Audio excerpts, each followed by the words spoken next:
Derbyites, we are back once again for yet another live reactions chat. This time it's for the Producers Guild of America Awards.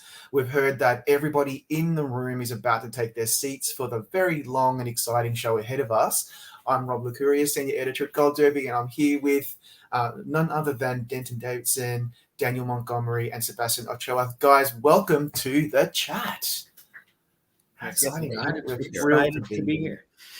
Yeah, it's going to be awesome. So, look, I think we should just really get right into it. We've got a lot to cover. I hear the first award is animated. Let's just call it that. It's the animated category. And so I don't think this one's going to be a big mystery. But Daniel, I'd love for you to talk us through perhaps who the nominees are, if you've got that in front of you. If you don't, I can read them out. And who do you think will win and why? Okay, yeah, I do have the nominees in front of me. They are Guillermo del Toro's Pinocchio, Marcel the Shell with Shoes On, Minions: The Rise of Gru, Puss in Boots: The Last Wish, and Turning Red. And I'm probably not alone in predicting Pinocchio to win this. It seems like it's winning everything. It's up for, none of the precursors have really surprised us there. So I think it's probably just going to keep on rolling along. Yeah, it makes sense, doesn't it? It's really won everything so far. And I'm surprised by that because I think early on there was some sense that maybe Marcel the Shell with Shoes On might, win some things. I think it won a couple of awards last night at the Hollywood Critics Association. But apart from that, I think Guillermo del Toro's Pinocchio was really kind of steamrolling ahead. What do you think, Sebastian? I think it's the safe bet to go with Pinocchio, but I think if anyone's going to challenge it, it's going to be Puss in Boots. I think there's like a strange, like kind of late swell of support, not unlike Klaus a few years ago. But as we know, Klaus didn't end up overtaking Toy Story 4 at the Oscars. But Klaus was kind of winning some of those last precursors before the Oscars. So I wouldn't be surprised if Puss in Boots did that because there's a lot of love for that movie, but I wouldn't bet against Pinocchio at all. There we go. What about you, Denton? What do you think? Give us something contrary. Well, I mean, I don't know if I have anything contrary. I think Pinocchio's winning everything. Before the BAFTAs, Best Supporting Actor might have been the easiest Oscar race to call, and following that, I think that might now be Pinocchio for Best Animated Feature. Now that Kwan has one loss under his belt, I mean, I don't know if there's any more sure bet than Pinocchio at this point at the Oscars, and I expect it to go through here. By the way, as the night rolls along, we're getting messages from Marcus in our press room, and I've been instructed to just scream and interrupt. No matter what you're saying, no matter how insightful it is, I will stop you to alert everyone of the next winner. But we don't have one yet. I think that's a great idea. I do prefer it when this is a bit more raucous and not so streamlined and boring. So yes, go ahead and scream. I think Daniel and Denton and myself are all seeing these chats. I don't think Sebastian has the pleasure of having these messages come through to him yet, so it might be a bit of a mystery. But I do see them like pop up. Oh, good. Okay, excellent. So David Diggs is doing the introduction. That's a surprise. And that's great. And then and I think then the presenter for the first award will be Hannah Einbinder, Emmy nominee from Hacks. And then we will soon have the result. So people in the comments, make sure you in the chat room, make sure you throw your comments in there. We'll try to pay attention to them and answer any questions you have or if any talking points that you want to make. We're going to be here for a while. Get comfortable, get your wine, get your coffee, get whatever you need. Make sure you go to the bathroom. And we're gonna just sit in now and be really relaxed. This is the big question for me, guys, tonight. This is what I've been wondering. This is why I need to get out more, because I feel like there is a narrative for Top Gun taking the big prize out tonight, right? Yeah. Because, it saved humanity as we know it and cinema and all that stuff. But I'm still so skeptical because I feel like Top Gun has really, relatively speaking, underperformed at the big industry awards. It's done really well with the critics groups. It's done really well with the guilds. but it's just not quite getting there. Does anyone have any thoughts on Top Gun and whether it can actually win tonight? Because it would be huge. I think it can win tonight.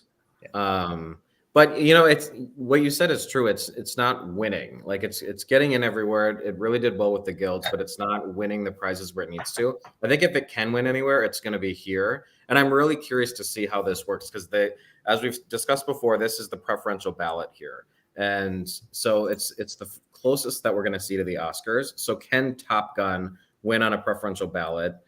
I need to see that because that will kind of shake up what I think is going to happen at the Oscars. With Everything Everywhere losing at BAFTA to All Quiet on the Western Front, I'm very nervous about that movie. So if Everything Everywhere wins tonight, I'm pretty certain I'm going to pick it to win the Oscar. I mean, I know I am. If Top Gun wins tonight, I'm not necessarily going to pick Top Gun. I think I'm probably going to go with All Quiet. If Top Gun wins tonight, I would probably pick All Quiet, which isn't nominated for PGA. So that's kind of the handicap here is we don't get to see how All Quiet performs on a preferential ballot. Why are you going down that road if Top Gun wins? I just can't see it. I can't put it for Best Picture. I just don't think it's going to happen. Would you guys? I mean, if Top Gun wins, what are you guys going to do? For me, I'm just not going to do it. I think All Quiet. I think everyone likes All Quiet. For me, it's just hard to go with a sequel like Top Gun. I can't do it. I don't know if I understand your reasoning, right? If Everything Everywhere loses here, it shows weakness, and we've already seen that weakness be like exploited by All Quiet on the Western Front. I think Everything Everywhere is very lucky that All Quiet isn't nominated for the PGAs, because if there were some like contingent of the Academy or of like these voting bodies that have something against Everything Everywhere, seeing it win at BAFTA could all of a sudden get everyone to just like kind of pull together and just vote for that in order to like stop Everything Everywhere from winning. That is, if that a contingent exists that like really hate Everything Everywhere. It could not. But I think if All Quiet had been nominated here at the PGAs and it won, then I feel like I would be really nervous to be Everything Everywhere. Yeah, it's hard. Yeah, I'm not so sure what I would do if Top Gun wins here. I think it has a much better shot here than it does at the Oscars, just because they're much more open to the sort of big budget populist movies in the nominations, at least. But I do think it can win the Oscar. Even though it missed cinematography, which was a big miss, it got the screenplay nomination. Top Gun Maverick got a screenplay. That's huge. and that's the big one. And, much more than director, it lines up. It's the last movie to win picture without a screenplay nomination was Titanic. So, and even things that seemed like they were going to be front runners, like The Revenant, it started getting momentum that year, but it didn't have a screenplay nomination and it lost Best Picture. That really gives me kind of pause to think that, okay, Top Gun could happen. It would be an incredibly weird win for, just given the Oscars history and what they usually go for. But honestly, not much weirder than Coda last year, the way that won. Yeah, it feels like that. Could that be the canary in the coal mine? Like the Maverick screenplay nomination is something that, if it does end up winning big on Oscar night and tonight, that we'll look back and say, hey, when we saw that, we should have maybe been a bit more clued into Top Gun being stronger than we thought. I mean, Top Gun is also nominated at the WGAs, right? Yes. I think people have just been underestimating that screenplay all award season. Myself included. Because it's a action, sequel, and And by the way, I'm looking away because I'm doing live blogs and updating winners and all that stuff. So I'm not ignoring people. But what if Banshees wins tonight? What if Avatar wins? Right. I mean, what's going to happen then? We're talking like there's 3 contenders. There's 10 here. I mean, there's Elvis could do it. Elvis could do it. I mean, if something off the wall happens like that, that's really going to shake up our odds on Oscar night, because a huge number of people are going to go with the winner of PGA, regardless of what it is, because of the way that they use the preferential ballot. So it's going to be really fun. Part of me hopes it is like some just. Yeah. Okay, we have a winner. The winner of animated motion picture is Guillermo del Toro's Pinocchio. Congratulations to them. Not a surprise at all. No. I think we're all still 1 for 1 in our predictions, which is great. That's interesting. I just, on the back of what you just said, and MJS, your comments really, it's a very good comment, because I was thinking about this the other day. I had a look, and if you look at the PGA winners during particularly the preferential ballot era, it's not that populist. It's not as populist as we think. The producers love big popular movies, yes, and they love successful movies because they're producers and they're about, the Benjamins, but they're not as populist as we think. They just go for the film that they think is the best of the year. Mm-hmm. And so we shouldn't get too excited about Top Gun being, such a big threat here. I feel like it's just going to be everything everywhere all at once, and it's just going to be yet another win for that film, and it's just going to keep steamrolling all the way to the end. But we're all trying to find narratives, to give us something to talk about and something that we can kind of pit against each other and hopefully have some chaos, because we all love chaos, don't we? Let's be honest. Most people do. I only love chaos when I'm the only one who predicts exactly the chaos that happens. So. Oh, that kind of chaos is amazing when you're the only one. You look so prescient and smart. Yeah. So I don't mind it if I get it wrong and so does everyone else.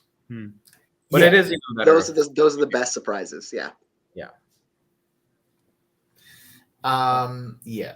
Well, okay. So our next award, the next thing happening is Monica Barbaro and Jay Ellis are going to introduce the setup of introducing each motion picture nominee, and then the first clip will be Top Gun Maverick.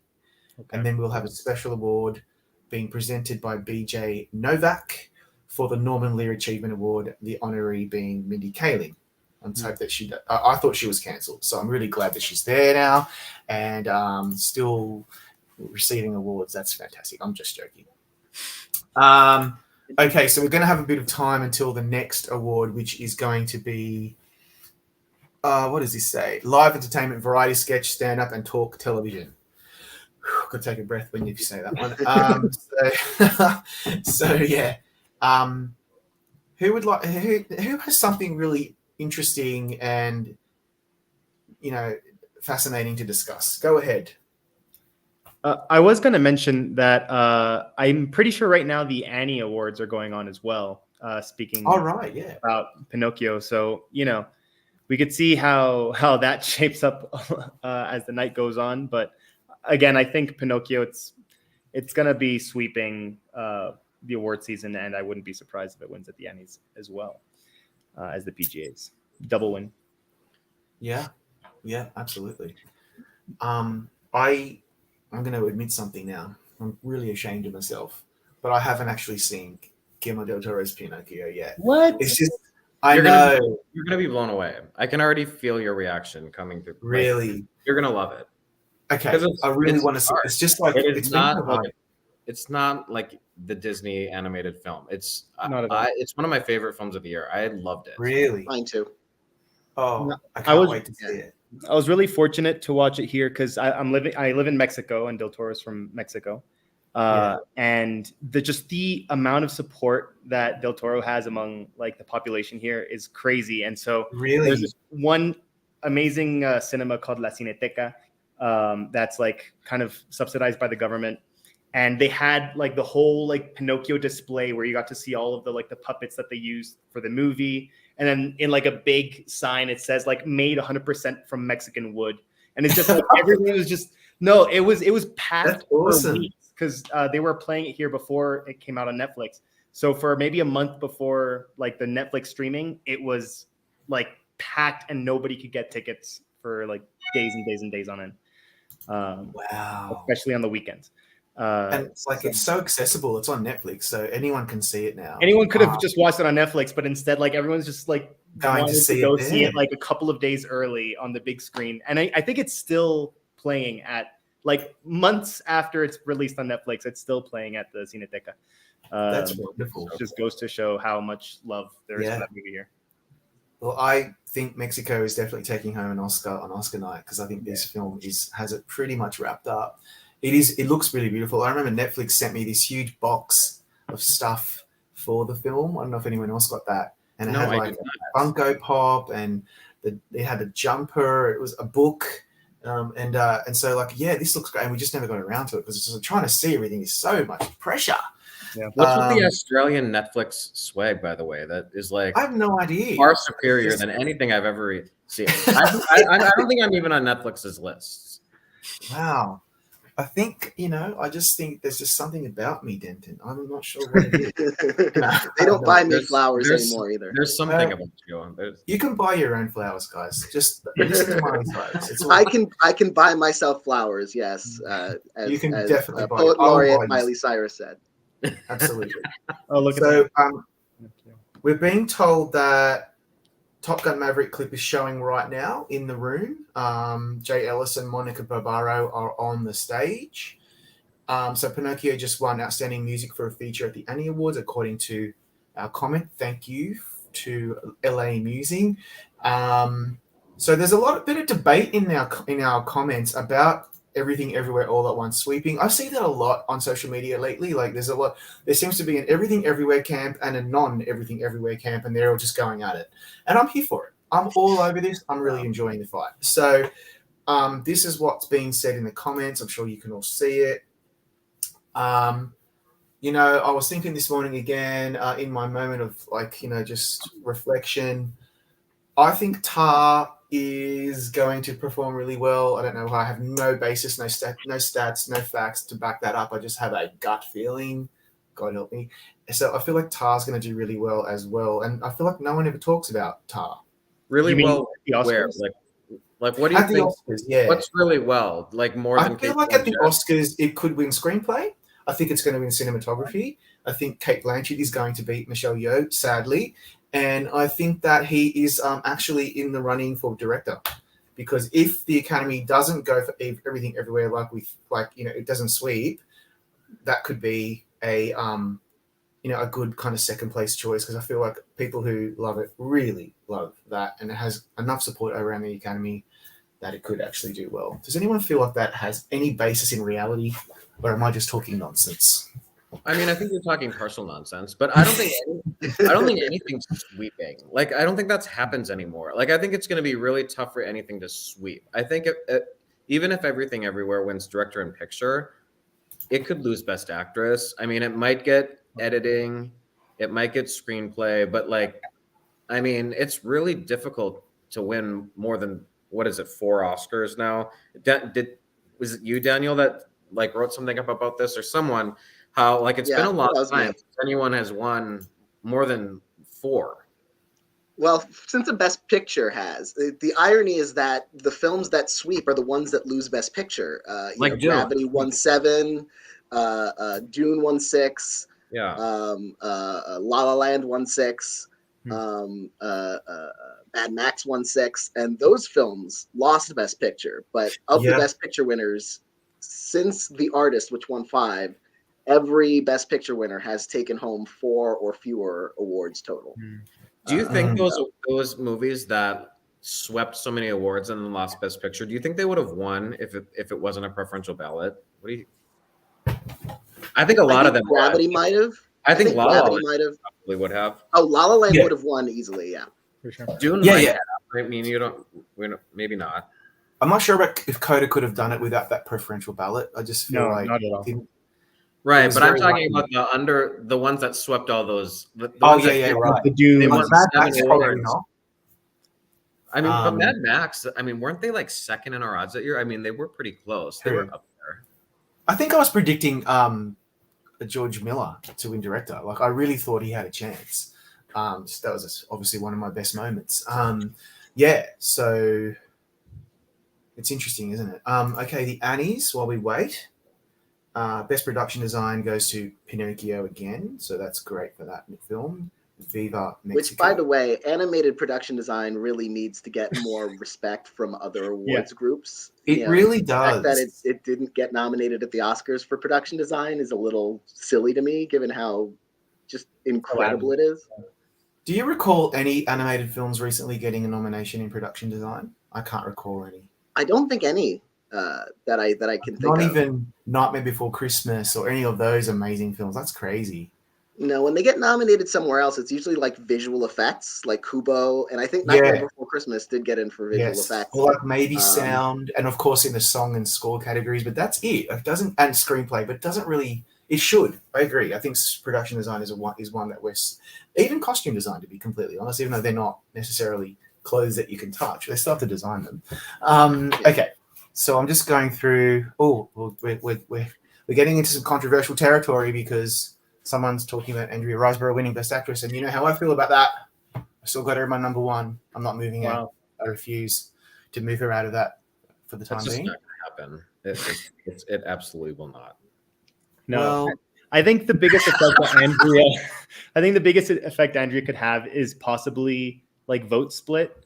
You know, like if there's enough people who, like if there's an easy transition from like a Cate Blanchett to an Andrea Riseborough, you know, if people are picking less with their heart and more with like their brain and like, you know what, this was the best performance, then I feel like some Cate Blanchett support, especially because Cate Blanchett's basically been like part-time campaigning for Andrea Riseborough.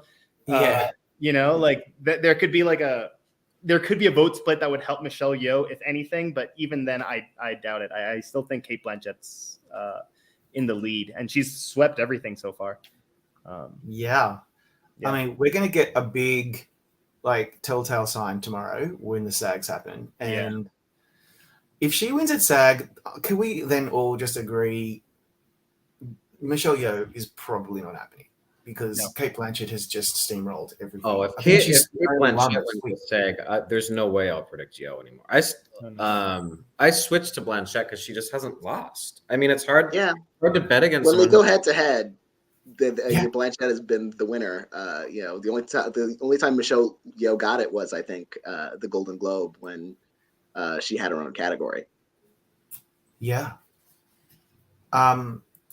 So, like, the thing that I'm finding, I'm just looking at some of these comments, like, I know some people tend to go into their camps and they hate the other side. Like, I personally am not feeling that way. I love Michelle Yeoh, and I love her in the film. I love Cate Blanchett. I love her in that film. Andrea Riseborough. Like, it's a great category. Like, I'm not suggesting one's better than the other. We're just trying to think about this, like, objectively. Who is more likely to win at this point? SAG's going to be a huge clue. I think all of us would have, or not all of us, but many of us would have voted differently for this. if we got to vote for this ballot. Yeah, 100%. So apparently BJ Novak is still talking, but I did want to raise with everyone that don't forget that we have the Gold Derby Film Awards this Wednesday, March 1st at 9 a.m. Pacific. All 22 category winners will be joining us with acceptance speeches. So we've never been able to get all 22 because, you know, inevitably you're going to have people who are on set or are not available. Well, this year, because of the clout that the Gold Derby Awards have in the industry, and I'm not joking, I'm deadly serious because I see what goes on behind the scenes and how excited they are to be nominated and then to win. Every single award will have an acceptance speech by the winner.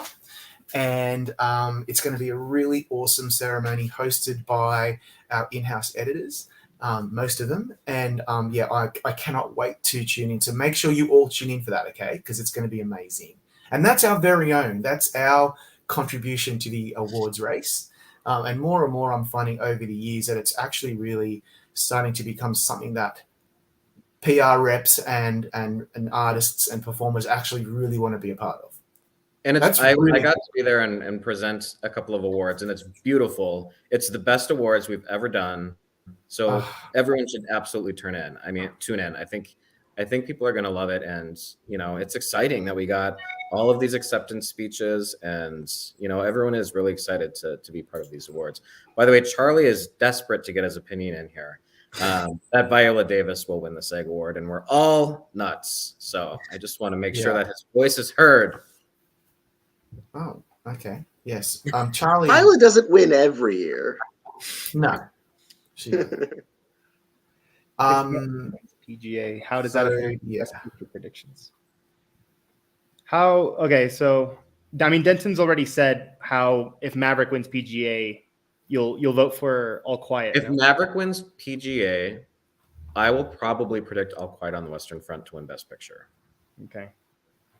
Because I think everyone I've talked to, like, they'll talk about films, and then it gets to that one, and they're like, "Oh yeah, I love that one." Like nobody's going to put that at the bottom, in my opinion. I think it's going to be in a ranked choice vote. I have a very hard time seeing All Quiet being at the bottom of anyone's list. Whereas, the rest of the films, they all sort of have little segments of haters here and there. Some people think Top Gun is too commercial. Some people didn't get Everything Everywhere.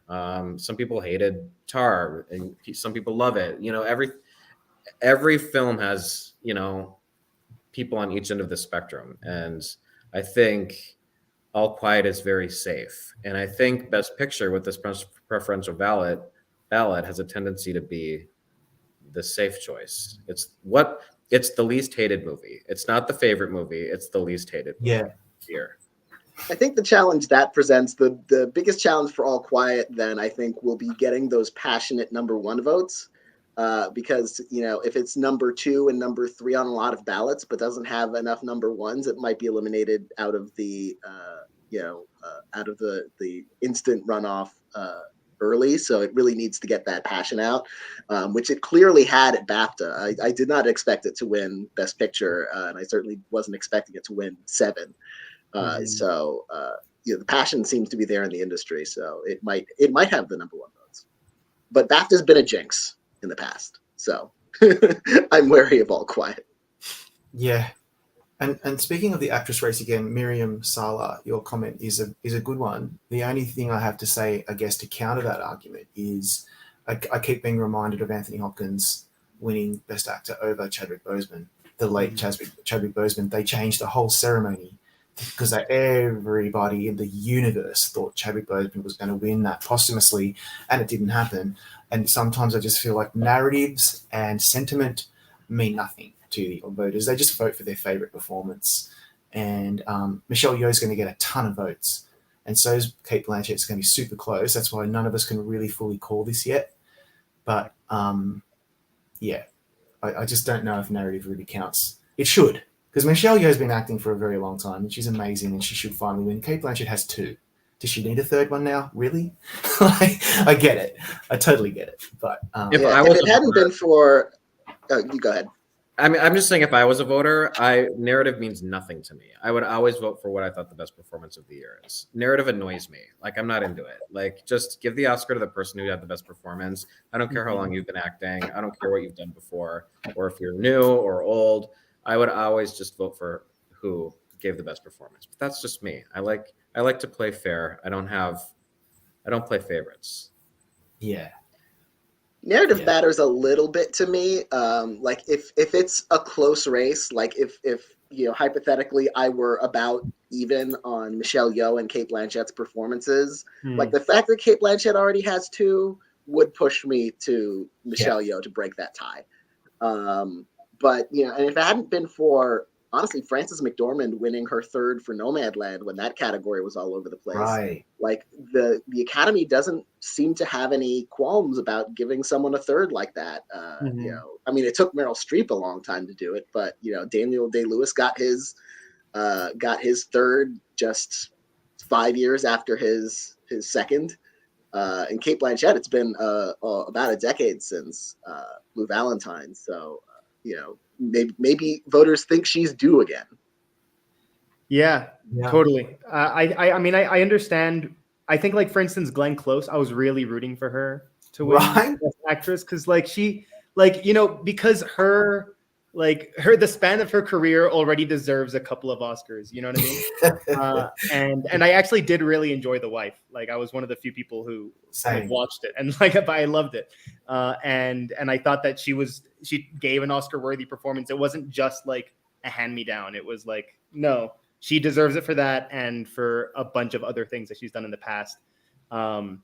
Obviously, it was like Olivia Colman winning was a very magical moment, but Glenn Close, I was really rooting for. So if I had been an Academy voter, I would have like teched Glenn Close instantly. Even though I think I can see Olivia Colman like being considered having the better performance out of that year. And I hated it when people said that they were just going to give it to Glenn Close, as if she didn't deserve. Like, that performance was fantastic. I really liked that movie.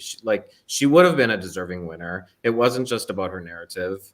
So that was sort of an annoying discussion, but she was the only nomination for a film. And that was probably it would have been kind of a Still Alice situation where they're giving a makeup Oscar, but it's also a good performance that no one's gonna look at that and kind of turn their nose or hold their nose while they're voting for it. Which I think they like the Hillbilly Elegy nomination was more like, we really want to give Glenn Close an Oscar, but that wasn't the movie either. In hindsight, I think if they knew that Olivia Colman had 2 more nominations coming so quickly, I think they might have held out for her and given it to Glenn. Meanwhile, Mindy Kaling right now is getting more of an honor than Cate Blanchett or Michelle Yeoh ever will this year. They're still going with. There's a lot. She's on the stage accepting her award, at least at this point. We're getting some more updates. I think it's about to move forward finally.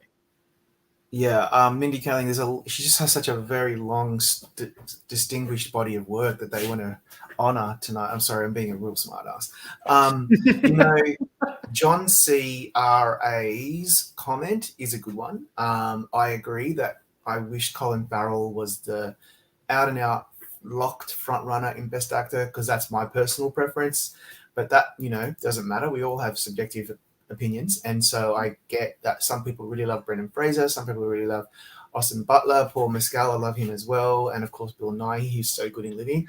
That is such a killer category. I don't think there's anyone, I haven't heard anyone complain about those 5 nominees, but I'm still very much up in the air about whether it's Brendan Fraser or Austin Butler. I feel like Colin Farrell's kind of fallen off a little. I feel like I've got Austin Butler in there now. I just feel like he, after that BAFTA win, he's looking pretty strong. Again, everything will change tomorrow with the SAGs. What do you guys think about Best Actor? It's tough. Farrell losing BAFTA was just like a dagger to the heart. I mean, that's just killer for him. He needed that more than anyone else. I do think it's really close between Fraser and Butler, and I think Butler has the edge. There's just not a ton of energy with The Whale. It missed Best Picture. It has that Best Supporting Actress nomination, but it missed Screenplay. Screenplay. And Elvis is all over the place. It was a much more seen movie, so I think Butler has the edge. But at the end of the day, I'll probably end up going with whoever wins the SAG award. Yeah. After the BAFTAs, I switched everything to Butler. I think BAFTA was a harder get for him going up against Colin Farrell than SAG would be. So the fact that he won BAFTA, sadly, I think it makes this a 2-way race, because I'm not sure I see a path for Colin Farrell anymore. I've got Austin Butler until I see him lose again, which maybe he will lose SAG, but I think he's on his way. I think like the fact that Barry Keoghan was able to beat Ke Huy Quan at the BAFTAs, but Colin Farrell wasn't able to beat Austin Butler, I think says a lot. Because Ke Huy Quan was just like the out and out front runner for the whole season. Everyone thought he was going to just sweep everything. And in Best Actor, it's like a 3-horse race, yet like the Brit doesn't get like the home advantage, that many people expected. So I think the fact that those 2 things happen just make me think, Colin Farrell's unfortunately not going to win the Oscar, because I think out of all these actors, he's probably my favorite. But Yeah, and I also think Banshees has really just kind of been like hit hard from the BAFTAs, honestly, because it not winning Best Picture, I think, really kind of like put the dagger in it not winning Best Picture at the Oscars. Personally, I think it hits. I totally agree. Carrie Condon, now she's the tricky one now. Like after that BAFTA win, Right. she's the one that could win the Oscar. Like if something weird's gonna flip by the Oscars, to me that's the acting race. It's her over Bassett. I think that could be very tricky. Bassett has to win the SAG, and I think she will. But she's got so many friends in the industry, and she's been in so much TV and film. Like even if she wins the SAG, the Oscar will not be a slam dunk for Bassett.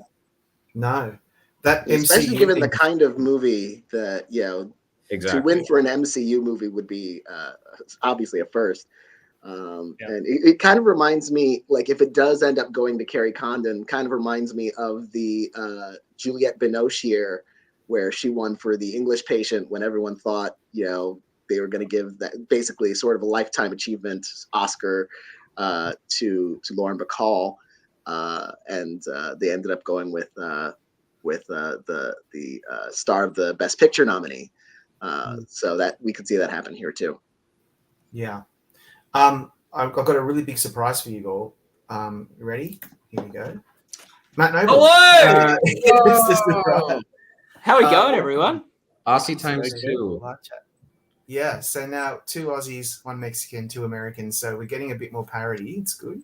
Mindy Kaling has finally been ushered off the stage, and Eugenio Derbez is on there. He will be presenting Best TV Drama Series, which will be interesting. Which one? I'm going with White Lotus, Sicily. Is anyone not going with that? Severance? Anyone? White Lotus. I feel like White Lotus for me too.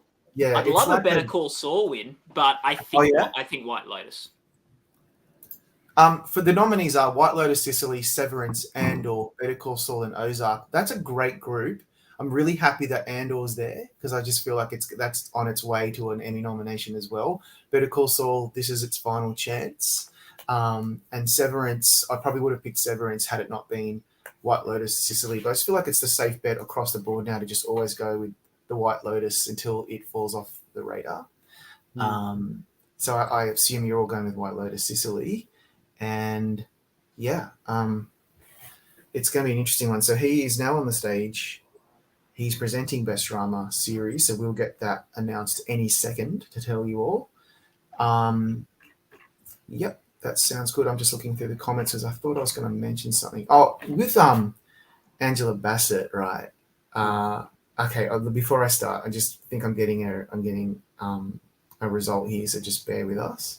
The winner is the White Lotus, Sicily. So congratulations to Mike White and the team. Robert, you must be a massive fan of White Lotus because we had a big Australian actor in the first season, and then the second season's all in Italy. So right, I think Mike White, when he came up with the whole you're right, Sebastian. When he came up with the whole concept, he was thinking about me, and he's like, okay, what would Rob like? And yes, Murray Bartlett, and then go back to the place where my parents were from. So like, what's going to be next year? Bora Bora, because that's my bucket list place. I hope so. So okay, well that's really cool. I was thinking about Angela Bassett. Right? So I was thinking, could she go down the road of Glenn Close and Sylvester Stallone, where everyone thought she was going to win, but she misses out for someone who's in a Best Picture nominated film, like Carrie Condon.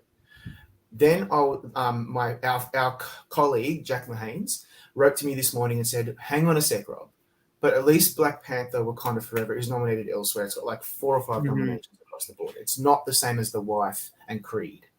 And that gave me some relief because I really, really, really need to see Angela Bassett win that award. It's just got to happen, okay? Because not only do I just adore her as a performer and love the movie and love the character, but I remember when I was way younger, watching her lose to Holly Hunter, which I was fine with because I loved the piano, love Holly Hunter, but I felt like she was so good in What's Love Got to Do with It. And I kept thinking back then, look, she'll be back. She'll have so many nominations to come and she'll win at some point in the near future. And that did not happen. This is her second nomination after that such a long hiatus. Come on, Academy. Kerry Condon's amazing in Banshees. Stephanie Hsu, Jamie Lee Curtis, and I've forgotten the fifth one. But I just really need to see Angela Bassett win. Do you guys agree? Yeah, I would feel so sad for her if she lost, just because I feel like it's just been building up and her career has been building up to it. So it would be very similar to Glenn Close for me. I mean, it's just yeah, that would be Hong tough. Chow, I'm sorry, and I love Hong Chow as well, by the way. Sorry, I do think Kerry Condon. I do think that Condon is a threat here, in the sense that it's not just that the Banshees of Inisherin are a Best Picture nominee, but it's a film that's done very well across the board with nominations. It's one of your Best Picture frontrunners, so it's a film that has a lot of broad support from the Academy, and she is the heart of the film. Like, she is the character that is probably the most, I don't know, empathetic and huggable, and just the one that, you know, like, she's one that I walked out of the film going, boy, she was great. Like, I was expecting good things from Farrell and Gleason, because I'd seen their work before and I knew they would be fantastic, and they were. But she was the one that really impressed me, that I'd sort of left the cinema not going in expecting anything necessarily from. So I do think she is a big threat, although Bassett is amazing as well. And, like, you know, like, I think she's got a good chance of winning. But I do think that Banshees of Inisherin has very wide support across multiple branches, and for such a likable supporting performance from her from that film, I think is a challenge or a danger. Is anyone actually picking Kerry to win? I am at the moment as one of my upset picks, but I will be rethinking it. I'll see how SAG goes. I'll see how I'm feeling in a couple of weeks' time. But I am picking Condon at the moment. I think personally, Angela Bassett's probably going to win no matter what, except for one condition, and this is my big wild card call, which is that if somehow Stephanie Hsu wins the SAG, I think she'll win the Oscar. And hear me out. I think it's wild, and it's probably not going to happen. I think Angela Bassett's probably going to win both.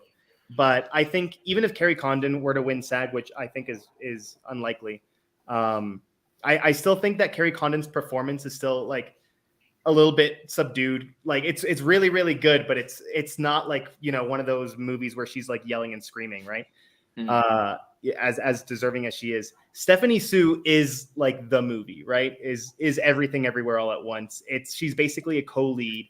I think performance alone, I think it's the most Oscar-y sort of performance, just because she does like a whole wide range of characters. She's essentially a lead. I think if she hadn't been snubbed in so many places, people might be taking her more seriously. And I think that if there is like a passion pick and somebody that could potentially take down Angela Bassett and her like career award, it would be Stephanie Hsu if that were to happen. Swing some dildos around. Oscar bait. But Jamie Lee Curtis hurts her a little too. Totally. But I think Jamie Lee Curtis hurts Angela Bassett a little too. I mean, she's pulling from Stephanie's Everything Everywhere votes, but she's also pulling from Angela's career achievement votes. So that again benefits Kerry. I mean, there's a lot going for Kerry right now. Totally. I don't know. I have like this just massive doubt about Jamie Lee Curtis, like taking votes from anybody, because I just don't see it with her. I can see with Angela Bassett, like, she's always been like an award-worthy actress. Jamie Lee Curtis has never really had much awards consideration other than like True Lies, and you know, no one thought that was going to go anywhere. So I don't see Jamie Lee Curtis taking that side. I also just think in the movie, her performance isn't anything that people were kind of walked out saying like that's an Academy Award worthy performance, at least personally. So like there's the people who give the Lifetime Award, they'll be leaning Bassett.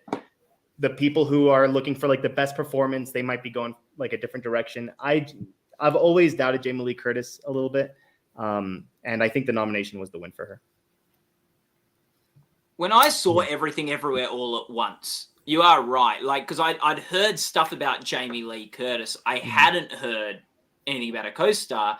And it was after the film, I went, oh, like, I wouldn't have picked Jamie Lee Curtis as a supporting actress person here. So I do see, even though she is good in it, and I think it's a deserved nomination, but I think there is something that I resonate with there. Totally. Chow and Brendan Fraser are now showing a clip for The Whale. Good on them for showing up and getting their faces in front of that group before Oscar voting happens. Yep. So we've got a winner from the Annies. Yes, Angela Bassett did the thing. She did. She definitely did the thing.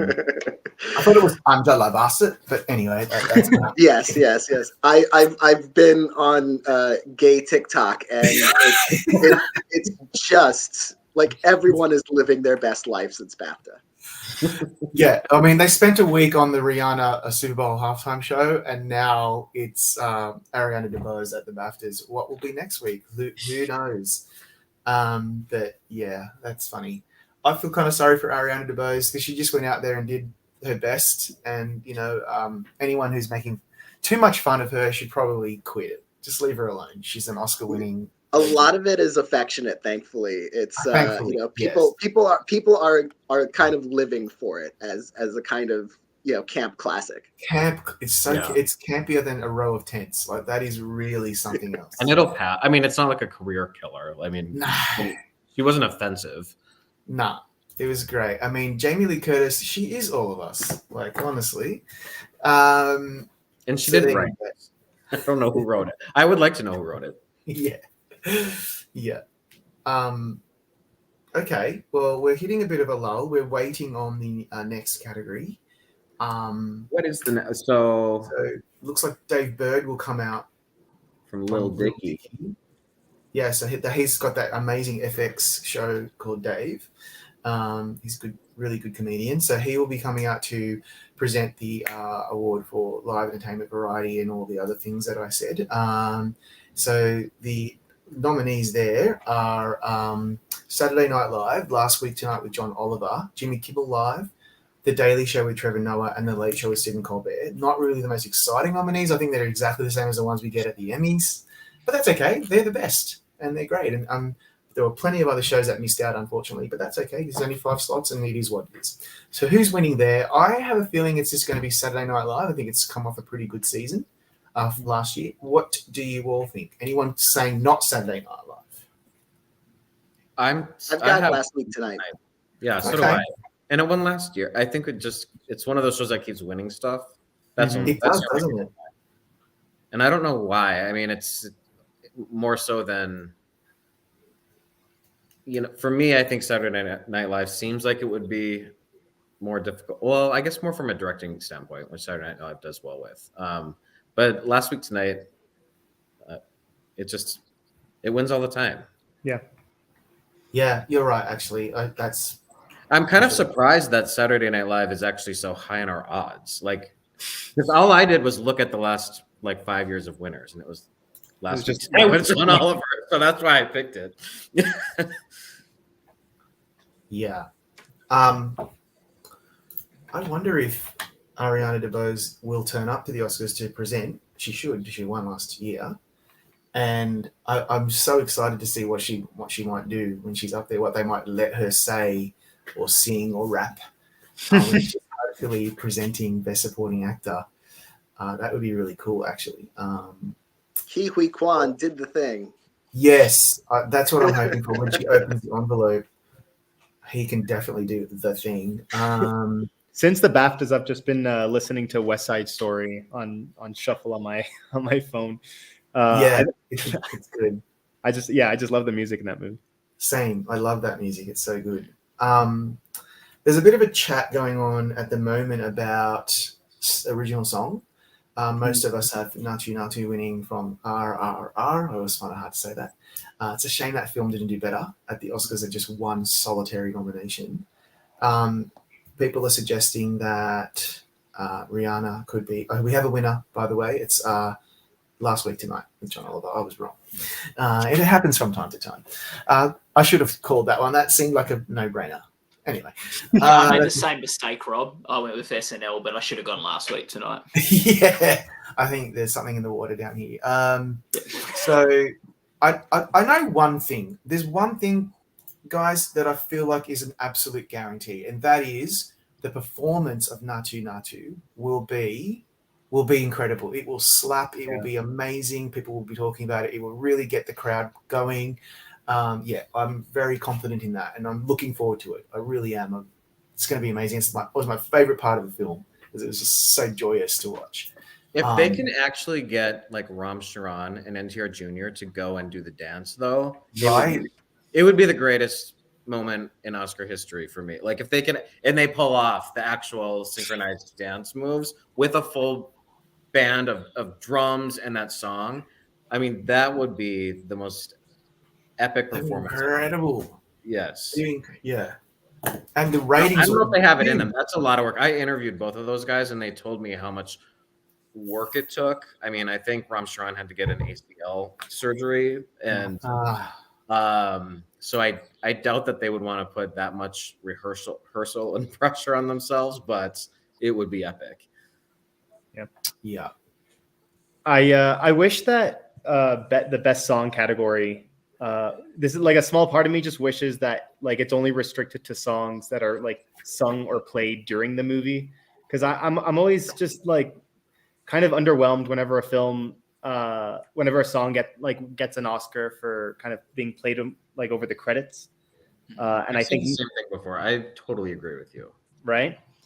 Because I don't know. I think like, when the credits roll, it's like objectively the end of the movie. If anything, like the song's like not even part of it. It's it's past it. Yeah, that's because we're purists, and like the real purist would say all the songs should be like part of the narrative in the film. I agree. I love those songs when they really mean something to instead of just being tacked on at the end to try to get an Oscar nomination. I didn't remember that the Top Gun song played in the movie though, so I got attacked. So I'm staying out of it. You got attacked online? That's yeah. You're an idiot. I would have guessed the same thing, to be honest. Like I don't remember that song being played. I just want to say to Dan Morales, as far as I'm aware, the One Republic song wasn't original, because I agree that is such an amazing song. I love it. I listen to it all the time. I think it was the best song out of the whole Top Gun soundtrack, but I don't think it was written for the film, because if it was, it should have been submitted and it probably would have been a front runner. It's a really, really good song, and it's all over the charts. It's very popular, but I don't think it was eligible, which is a shame. Okay. So, or Diane Warren could win for a film that not many people have seen. So I don't know if that's going to happen. She's going to keep getting nominated until she finally wins a competitive Oscar as a bookend to her, Lifetime Achievement Award. Mm-hmm. I think she needs like a better agent, because if she actually wrote a song for like an actual Oscar front runner, I think like she could have it in the bag, but she just keeps making songs for these movies that nobody sees, but they always get nominated among the nominees. I will say though, I actually did get a chance to see Tout Like Woman. It plays during the movie. So, really? Good. Great. But no one saw that movie. Like, I mean, songs like she's had so many big, like "Don't Want to Miss a Thing" by Aerosmith. I mean, that's a song. I mean, those are the songs that she should have won for. I can't remember what that lost to, and maybe it deserved to lose. I'm sure the winner was deserving, but that was a huge movie, not an Oscar movie, but a movie everyone saw at least. That's how Hard Out Here for a Pimp won in 2005. Okay. What a great moment that was.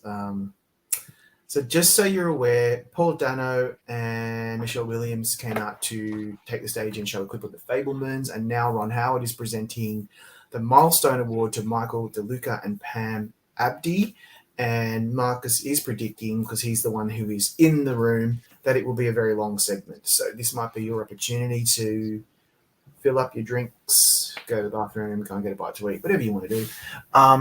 We'll just keep talking. So let me think. I'm hitting a bit of a blank. Who would like to talk about something interesting for a change? I have a question for the crowd, which is who does anyone still have Brendan Fraser on top in their predictions? No. Cricket. I have Austin Butler. Same. I do, but I'm wavering. I'm He better win the SAG tomorrow. He wants to stay up there. Do you guys have Butler winning SAG as well? Yeah. Yeah. So do I. No, I think I have Fraser winning both. But do you? Yeah. Look, If Fraser wins SAG, question. then I'm gonna be that'll be tough.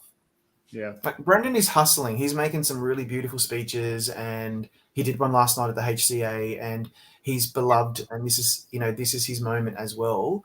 I just feel like from people that I've been speaking to in the industry and just regular people who don't work in the industry, a lot of people suggesting that they really loved Austin Butler's performance and the way he portrayed Elvis so authentically, and they just love the performance. So I just feel like it's going to be more of a Rami Malek in Bohemian Rhapsody type win, where they just love that singer and love how the actor did the singer justice in their eyes. So that's why I'm. The movie it was just so much bigger of a movie. That's Brendan's biggest issue is that Elvis was not. It was a huge hit. That's the problem. My parents saw Elvis. My parents have not been to a movie since Titanic. I asked them, and my mother said we went to Elvis. And yeah, same with mine. Last movie you saw, and she said Titanic, and she was not kidding. Wow. Yeah. Not the re-release Titanic. The one from ages ago. Yeah. The original release. Went to the cinema. They saw Top Gun Maverick and Elvis. And my parents are Oscar voting age. Right. And they're in their 70s, and they like films and TV shows. Like, they watch a lot of stuff. So they're not like complete morons. And they loved Elvis and Top Gun. So I just feel like those populist films, we do need to pay some attention to those. And so that's why I feel like Austin Butler has this in the bag. And Austin Butler, it would be a little bit strange because the Oscars generally like young women, but they really have like an aversion to younger male actors. If he wins, he'd be one of the 4 or 5 youngest Best Actor winners in history. How strange that most of the voters are old men and they like young women, but not young, attractive men. It is like Elvis is an icon, and we have seen a few icons take out these awards in the past 10, 20 years. Ray Charles, Judy Garland, Elvis Presley. Like, it fits in that list of icons that people just love seeing take out Oscars. Yeah, that's true. Yeah, and I don't know. When I watched Elvis, I wasn't particularly blown away by Austin Butler, because I don't know. I'm always skeptical of just someone portraying someone in the past, because it always just seems to me more of like an imitation rather than like a true like acting. Like they had to like find their character deep down, and all those like schmaltzy acting buzzwords. But I think at this point, like Elvis is such an icon.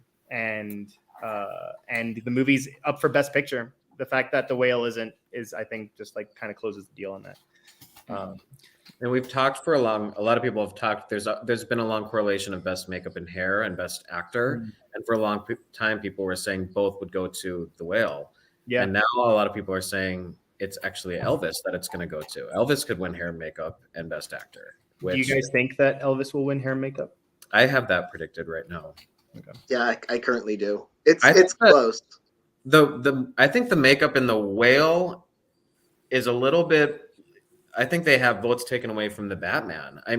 Both have like a total like the face reconstruct. Like Colin Farrell looks like a completely different human being, and so to sort of transform someone's face like that, and to me, Brendan Fraser and Colin Farrell and The Whale and the Batman are a little similar, and I think Elvis sort of stands alone, and Elvis just won the BAFTA. So, and Elvis has like a kind of range of makeup where you get the big prosthetic work on Tom Hanks, but you get also the sort of detailed character work on Austin Butler. And you know, if you've seen Austin Butler at these award shows, he doesn't look a lot like Elvis, but in the film he looks incredibly like Elvis. Yep. So and all those women, I think it'll benefit from that. Those women's hairstyles from the 60s and 70s. I mean, there's all those people in the audience. That's also a huge difference between Elvis. Like we talk about hair and makeup. A lot of people talk about so much about the makeup, and hair sort of gets overlooked. But Elvis has a lot of hair. So people who are hair enthusiasts voting will probably favor Elvis as well. And like I was saying, Elvis such an iconic character or figure from history. Like I don't think there's any more iconic hair than Elvis's hair. So yeah, I'm still predicting. I'm sort of still thinking there's a bit of steam left for the whale. But yeah, again, I'm going to see how SAG shakes out because we could see sort of Austin Butler and the hair and makeup go together. That's a really good point. I never thought of Elvis as like a big hair and makeup movie, just because I think also because Brendan Fraser was always kind of the front runner. I've always just kind of like had it locked in my head. Yeah, hair and makeup, Brendan Fraser. And now having seen The Whale, like his bald spot, you know, that's like it's a big hair like achievement. But now that you guys mention it, I think I'll probably switch to Elvis for hair and makeup. There's also it would be interesting if Elvis becomes low-key one of the most awarded film of the night, because you know it could win Best Actor, Right. It could win makeup and hairstyling, it could win costumes and production design. We've seen Catherine Martin do that twice before. So they love her. Interesting. Yeah. And I think with like going back to Brendan Fraser, I think the thing that's like in his column as an advantage is that so much of the film is around his performance. There aren't the other, like I know that there is the makeup work as well, obviously, but it is a film very grounded in his performance and his character's relationships with the other people in the film. So it's very much like it's all about that lead character and about his acting. And I think like that could that's why I sort of still think there's something that could draw votes away from Elvis, where there's a lot of things to like about that movie, from the big production numbers and sets and costumes and all that sort of stuff. And in terms of The Whale makeup and Brendan Fraser, there's some people that are a little offended by the fat suit type of makeup. You know, there's there's people that have that issue. So whatever hurts it can put the dagger in it. So who knows? Yeah. So much to think about. Well, we're still waiting. They're still presenting their Lifetime Milestone Award, whatever it's called, to Michael DeLuca and Pam Abdi. Once we're done with that, we will have Mo Amer come out to present the award for game and competition television. So I might just read out the nominees of that. And I don't have them in front of me, so I'm just going to keep talking until I find it. Does anyone have that? Yeah, I have them here. That'd be great if you could read them. The Amazing Race, Lizzo's Watch Out for the Big Girls, RuPaul's Drag Race, Top Chef, and The Voice. So is RuPaul going to snatch this back from Lizzo after she took the Emmy a few months ago? I say yes. Does anyone think that this is going to Lizzo? I have Lizzo. Okay. I'm going with the Emmy winner. I mean, come on, RuPaul. Like, enough already. I'm ready. I love RuPaul and Drag Race, but like, now that she's won the Emmy, like last week tonight with John Oliver, it keeps winning things, and that's why I picked it. But it keeps winning things, and it keeps winning Emmys. So now that RuPaul lost the Emmy, I feel like something can beat it. So I'm going with the thing that has beaten it, which is Lizzo. And plus, I needed an upset somewhere. Like my predictions were looking so boring, I couldn't even stand myself. So this was one where I could slide something in. Yeah. It's tough. They're both like really popular. I don't know. I've watched some of both shows, and personally, I feel like RuPaul's Drag Race is a better produced show. Personally, just from what I can see on the screen, I feel like Lizzo's show is really great for what it represents, but it's something that I've seen before. It's hard to put that into words, but it's like another dance show. I don't know. So I just feel like RuPaul's Drag Race is still really at its peak. Like it just seems to be pumping up these very compelling seasons with All Stars and with its regular, and then of course not nominated, but then it's got all its international shows as well. Like it's such an empire. So I'm cool with it winning. But if Lizzo wins again, that'd be not again, but wins following its Emmy win, then great. No problem with that as well. Imagine if it's one of the other three, which I can't really see happening. But you know, stranger things. Maybe if they were new, but like The Voice and The Amazing Race, I mean, those aren't going to just come steamrolling back. Yeah. Once you've won a bunch of stuff and then lost repeatedly, you're there's not really hope for you, especially in reality. Like it's not like a drama series. Like last season, push to one last win. You know, reality is like when you're done, your ship has sailed. That's right. When you think about like what the Amazing Race has to achieve, just just as a conversation starter, like that's international. There's a lot of like physicality. A lot of those obstacles and games have to be planned out within an inch of their life. There's probably so much paperwork involved in getting these people across the world. That is a show that you would think producers would be all over, be winning year after year. And yet, well, it won just think about the insurance. Just think about the insurance to cover if like something goes wrong in some of these countries. People would complain because it won the Emmy year after year after year. But I mean, when you think about what they actually pull off, it is absurd what they're able to do. Absolutely. All right. Well, we're coming up shortly. We've just been having a bit of a lull with the Milestone Award. Not a lull, but a lull in terms of being able to announce winners.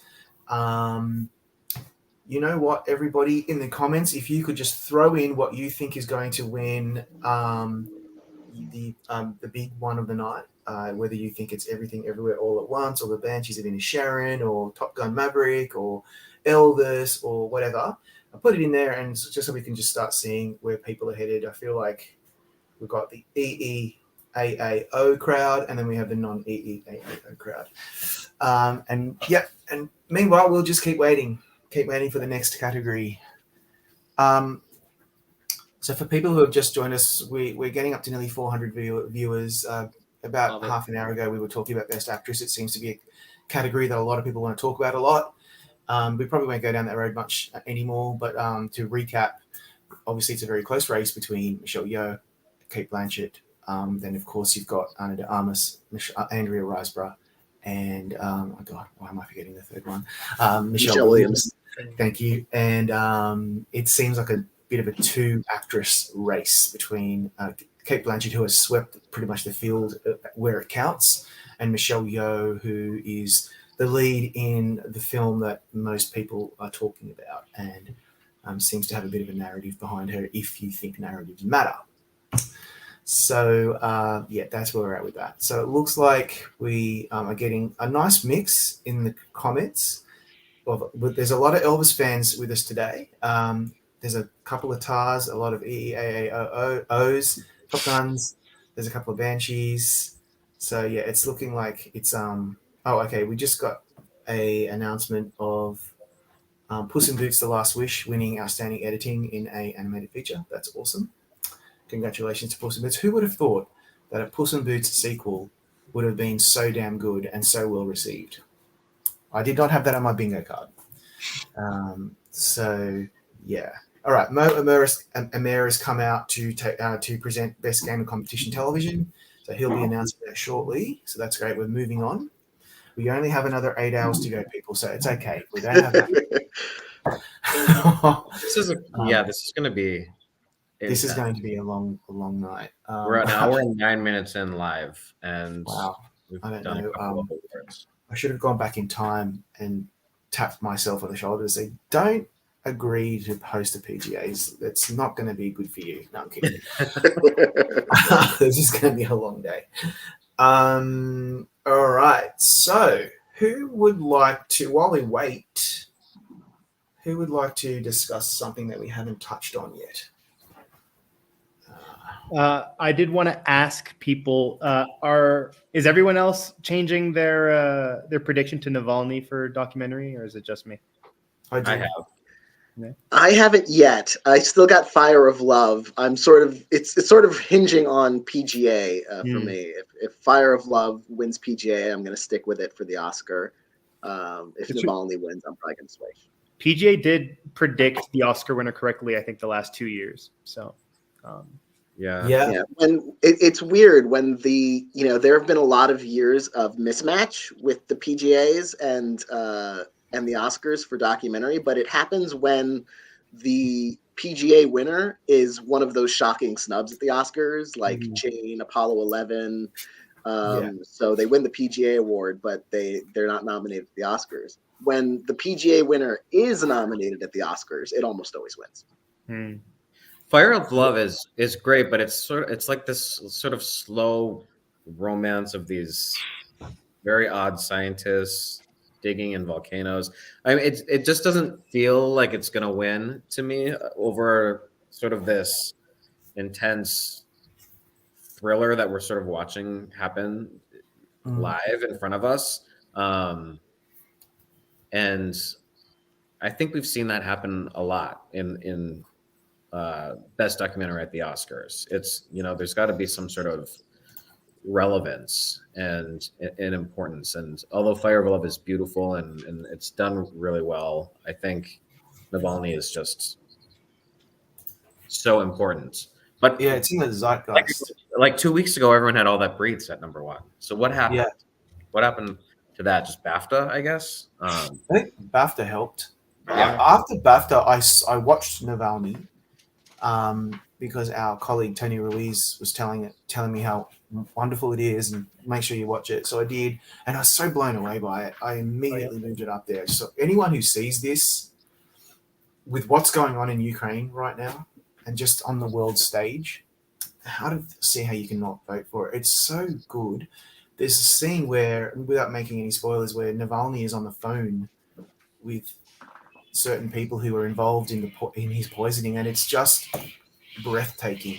I cannot believe that they got that on film. So yeah, you've really got to see it. He makes a really good point. Navalny is the Icarus of this year. It really is. I completely agree with that. Yeah. Although it's not like it's less common than you think where like a political or like really on topic movie ends up actually winning documentary. Icarus is, I think, one of the few examples, but in the last few years we've had Octopus Teacher, Free Solo. They haven't really been that political. Summer of Soul. Yeah.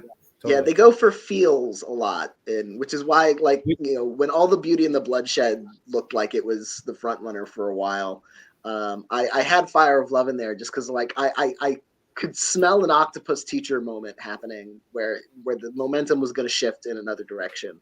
Yeah, those scientists are not as lovable as the octopus. Like it. Like I didn't fall in love with those scientists as much as I was fine with their story. Like I wasn't like I loved the octopus more. And Random Man, you're right. All the Beauty and the Bloodshed is not available in a wide enough release. Like most people have not seen this. I haven't seen it. I mean, it was leading our odds for maybe because no one had seen it. That must be good for the longest time, but it's not. It's not. They need to get it on a platform soon. I think it's going to be on HBO Max. I don't know what the release date is on that. Yeah, I did write a piece on why I thought All the Beauty and the Bloodshed wasn't going to win, and it had to do with the fact that it wasn't nominated here tonight at the PGAs.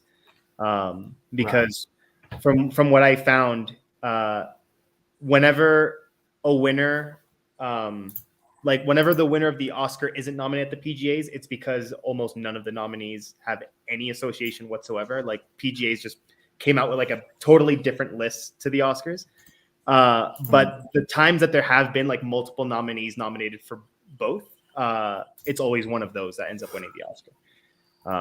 And the fact that All the Beauty and the Bloodshed isn't one of the 3 nominated for the PGAs, for me, just hurt it. And I was thinking the same lines as you, Daniel, and going for Fire of Love, because it seemed to me more of like an Octopus Teacher. But I mean, the year that Octopus Teacher won, it wasn't winning any of the precursors until BAFTA.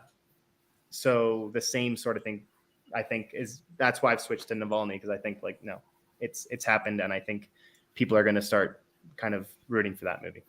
I don't think it's, for me, it's not like the Octopus Teacher, because when we saw the Octopus Teacher, you saw the title and you're like, this is going to be like, what is this stupid movie? And then you watch it, and it was the best thing I've ever seen in my life. Like it blew my mind. Right. So, in the Fire of Love, it was like, okay, I expect something good. I kind of know what it's about, and you kind of get what you're expecting.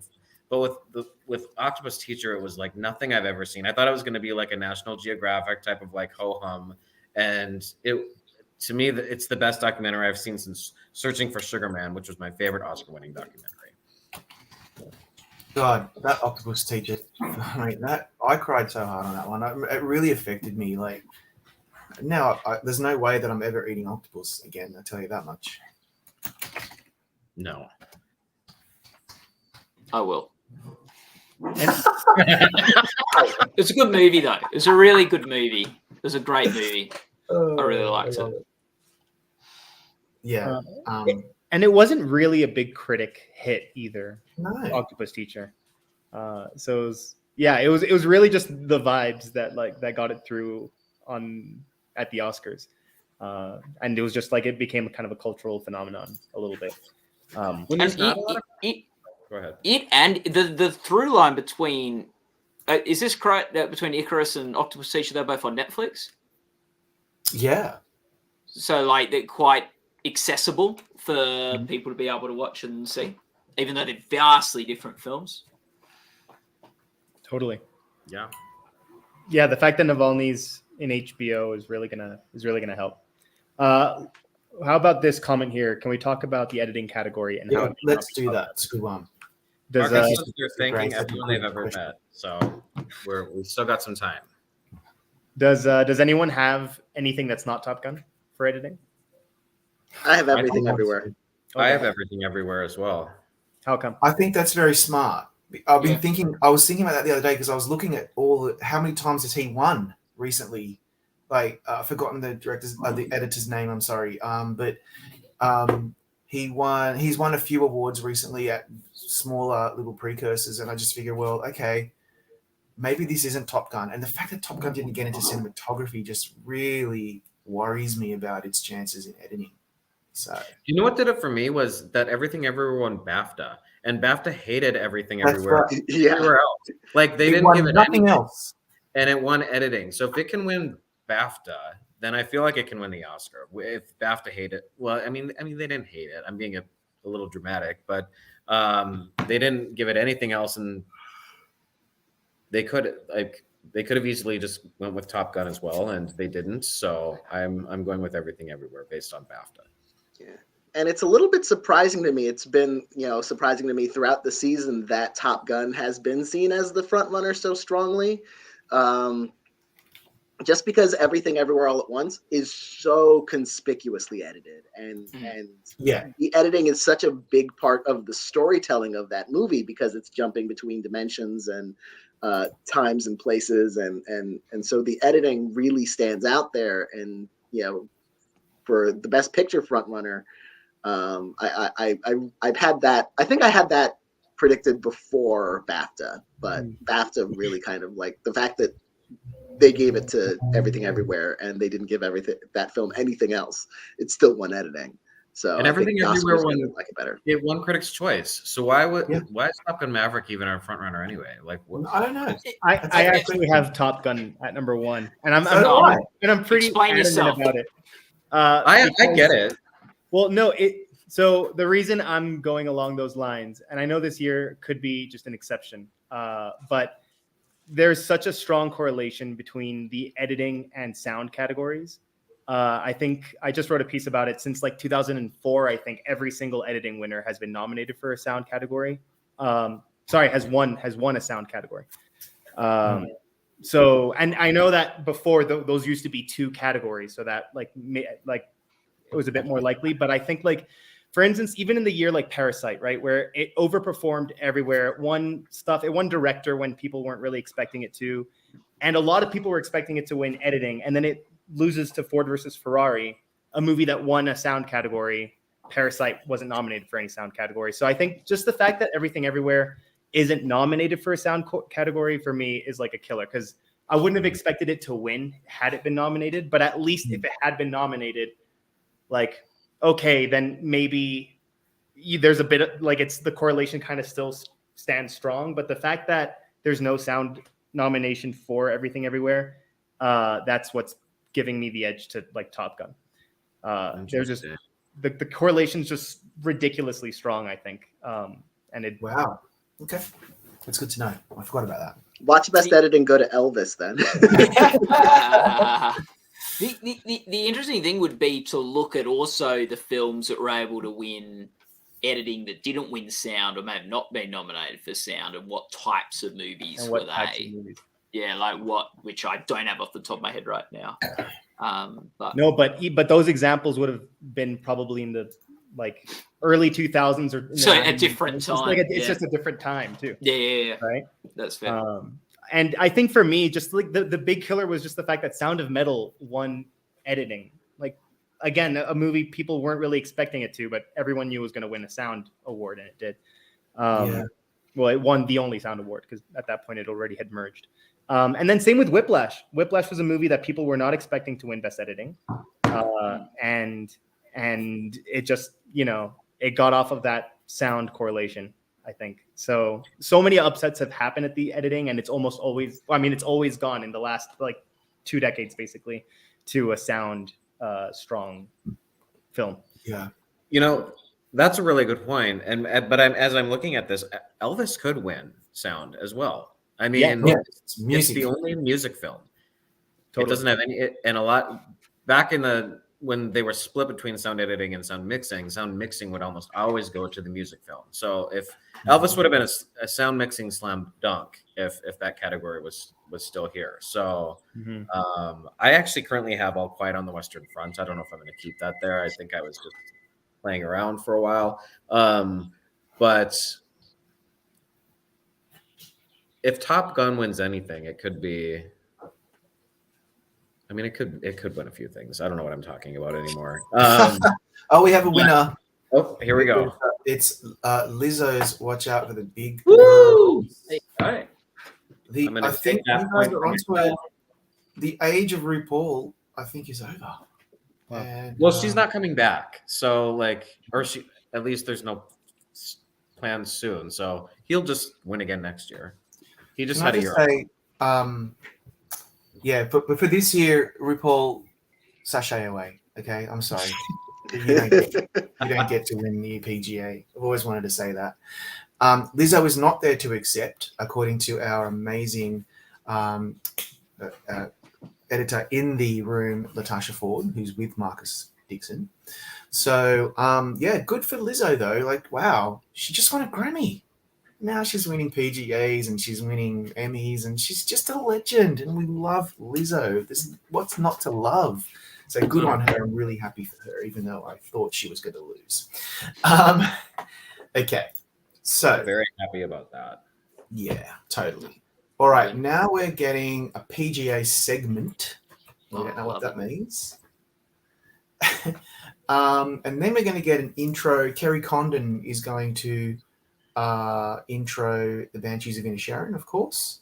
Then we're going to get Diego Luna, who is just so freaking amazing in Andor, and he is there to present Outstanding Producer of Documentary Motion Pictures. That's a big one. And then we get to talk about Navalny, if it wins, or whatever else is nominated. Actually, that reminds me, why don't we talk about that?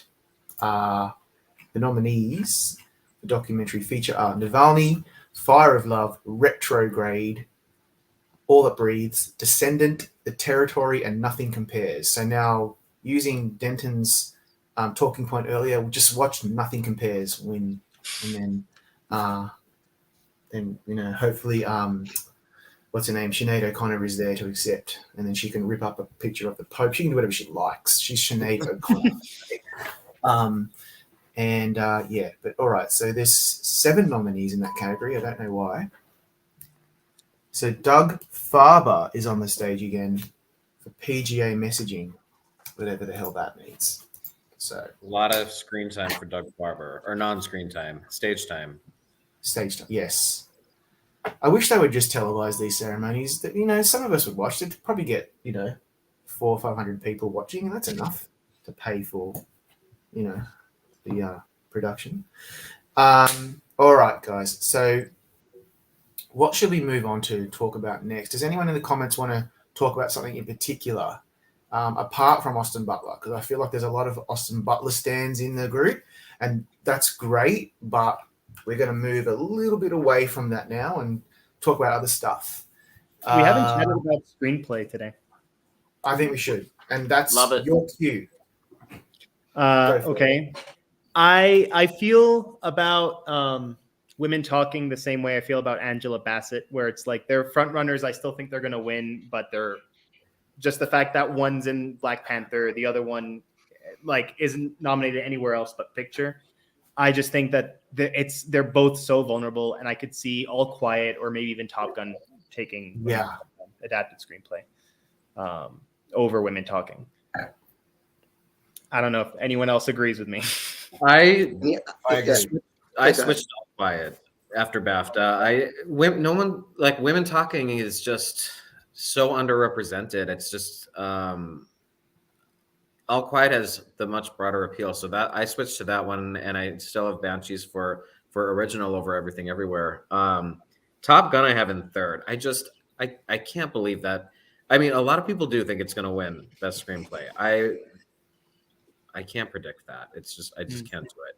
I think it's between All Quiet and Women Talking. I have All Quiet right now. I think it takes a lot to take a classic novel and turn it into something brand new and make people fall in love with it all over again. It's different than the classic film. It's a German take on a German historical novel, and I would love to see Edward Berger win something because he's, he got snubbed for Best Director. A lot of people thought he'd get in there. So, I was looking at this yesterday. I was thinking about adapted screenplay. I don't think a fully foreign language film has won this category maybe ever, but I only looked back as far as The Godfather Part 2, which is partly in Sicilian and Italian. And then, of course, The Last Emperor has some obviously non-English language dialogue. Apart from those two, a foreign language film has never won in adapted screenplay for some time.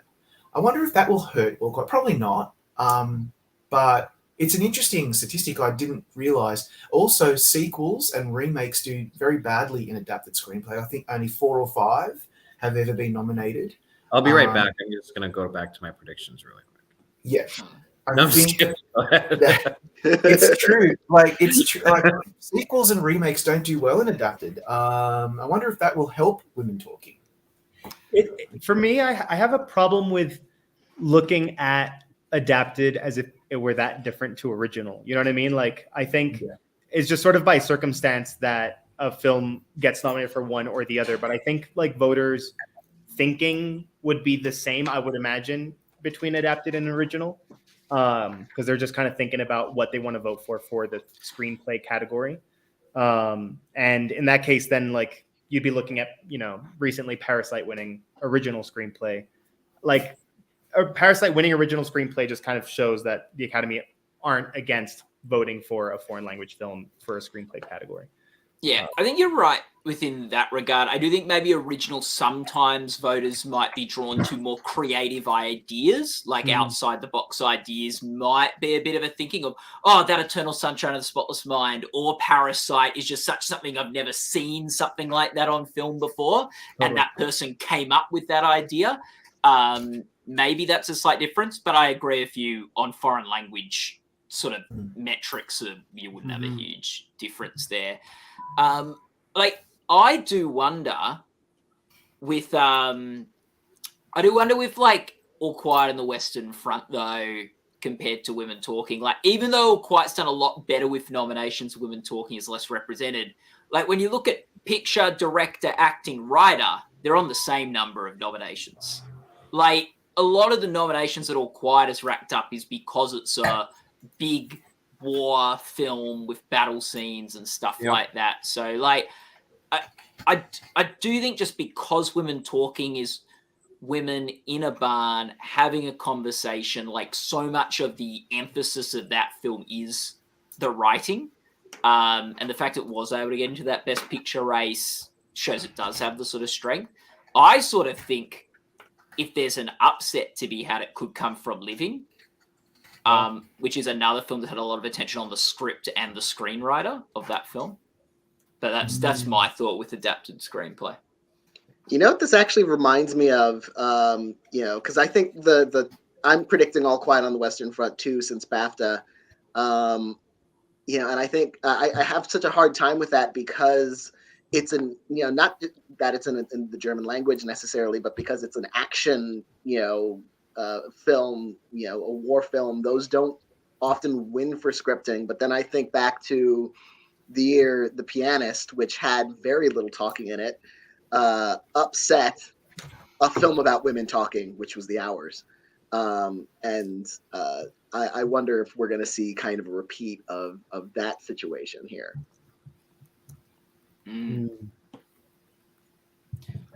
That's a good point. And it's like, I just wonder if everyone's if enough people are gonna watch Women Talking. That's my concern. The steak eaters that people talk about. That's right. That's huge. Women Talking there because everyone's seen All Quiet on the Western Front and everyone's seen Top Gun. But are they going to bother watching Women Talking if they haven't seen it already? If it's only up for a couple awards, and it is a quiet film. I don't know. Top Gun, thinking Top Gun, I think it was quite an accomplishment in getting a screenplay nomination because so much of that film you're focused on, it comes across as more a directing, sound, editing, visual effects, that sort of type of movie. You often see those films actually miss out on a writing nomination. So the fact it got in might say the writers did have some sort of level of respect for it, but I don't know if it will have enough support to win that award. Ironically, I actually think that its success tonight, the film success at the PGAs could. We have a winner. Oh, Navalny has won Best Documentary Feature. So we get another upset. I'm still at 100%, so that makes me happy. Oh my gosh! Yeah, I missed both the upsets. So, but I am now moving into my Oscar predictions and switching best. It has to be the Oscar frontrunner now, right? Everyone's putting Navalny at number one. Navalny. Let's do it. Winning BAFTA and being, it's done. An Oscar nominee that just won PGA. I think it's pretty safe. What could go wrong? Well, safe at the Oscars in the documentary category are not words that should go together. So I'm not going to say. Put it Just in the as bank, long as guys. none of the producers of that film should stand anywhere near any windows, just between now and the Oscars. And I don't mean to make light of that, but it's such an important, powerful film for what's going on in the world right now. I can't imagine it not winning. If it was a bad film, fine, but it's really good. It's very compelling, and I'm going to be really, really honest and genuine with you guys for a second here. Sometimes it takes me a bit more to get into a documentary. I just I have a preference for narrative features over documentaries. I love them both, but for a documentary to really affect me, it has to be really, really powerful, and this one did. So that's just my personal opinion. I don't know if anyone else feels the same way. I'm the opposite. I'm a documentary junkie. really, I could watch them all day long. Yep. For me, they're easier to get into and relate to. Sometimes I'm a little ADD when it comes to getting into a narrative. My attention span has been killed by my phone. So narrative films are sometimes actually harder for me to get into. Sometimes documentary. they all start at basically 4 out of 5 stars for me. Whenever I watch a documentary, it's like, unless it's really bad, it has to be really bad to be at least 4 out of 5 stars That's for me, just interesting. because I'm fascinated by nonfiction. Well, I think I'm a little bit more like Rob. I do prefer narrative films, but I think for me, like a good way of measuring if a year had like good cinema for me is if in my top 10 like there are more than 3 documentaries, then it's like okay, because there were like no good narrative movies this year, and then the docs just come up. That's true. Yeah. Yes, I feel the same way. But that being said, I do love documentaries. Like, don't get me wrong, and I'm sure you're the same, Sebastian. But Oh yeah, yeah, for sure. I just when a good documentary comes around, and it's about something that you are already interested in, like you know what's really interesting? The ones that you love that are about something that you either have never heard of or didn't think you cared about, or seems frivolous, like Octopi, for example. I think that's the right plural. When it's about something that you don't care about, whatever, and you love it, then that's a really special documentary. But then, of course, when it's about something that you do care about, and I happen to really care about what's going on in Russia and the Ukraine, not the Ukraine, and Ukraine, that's why I really, really dug Navalny. And I haven't seen All the Beauty and the Bloodshed yet. I'm just finding it hard to get access to it, but that looks fantastic as well. Who's seen that in this group, by the way? Anyone? I have not. All the Maybe Beauty that's and the why Bloodshed. maybe that's None of why it- it's struggling. It's just been really hard to see. I know some of us have seen, some of our Gold Derby colleagues have seen it because they've had access to screeners for interviews and stuff. But you know what it's like. We're all the same. Like, we have hundreds of things that we have to see. It's just actually physically impossible to see everything. So I will get to that. And Fire of Love. I know that's on Disney Plus.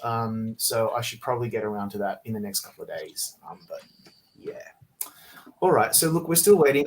Marcus did tell us that Diego Luna came out to present, and he mentioned that there was only one bottle of wine on each table. He was kind of complaining in a joking way, and he also did make the comment that the show is getting a little long. So hopefully they'll pick things up a bit, because some of these speeches have been going for ever, and we just need to kind of get on with it. Should we? Oh, sorry. Should we talk original screenplay? Because we talked adapted a bit.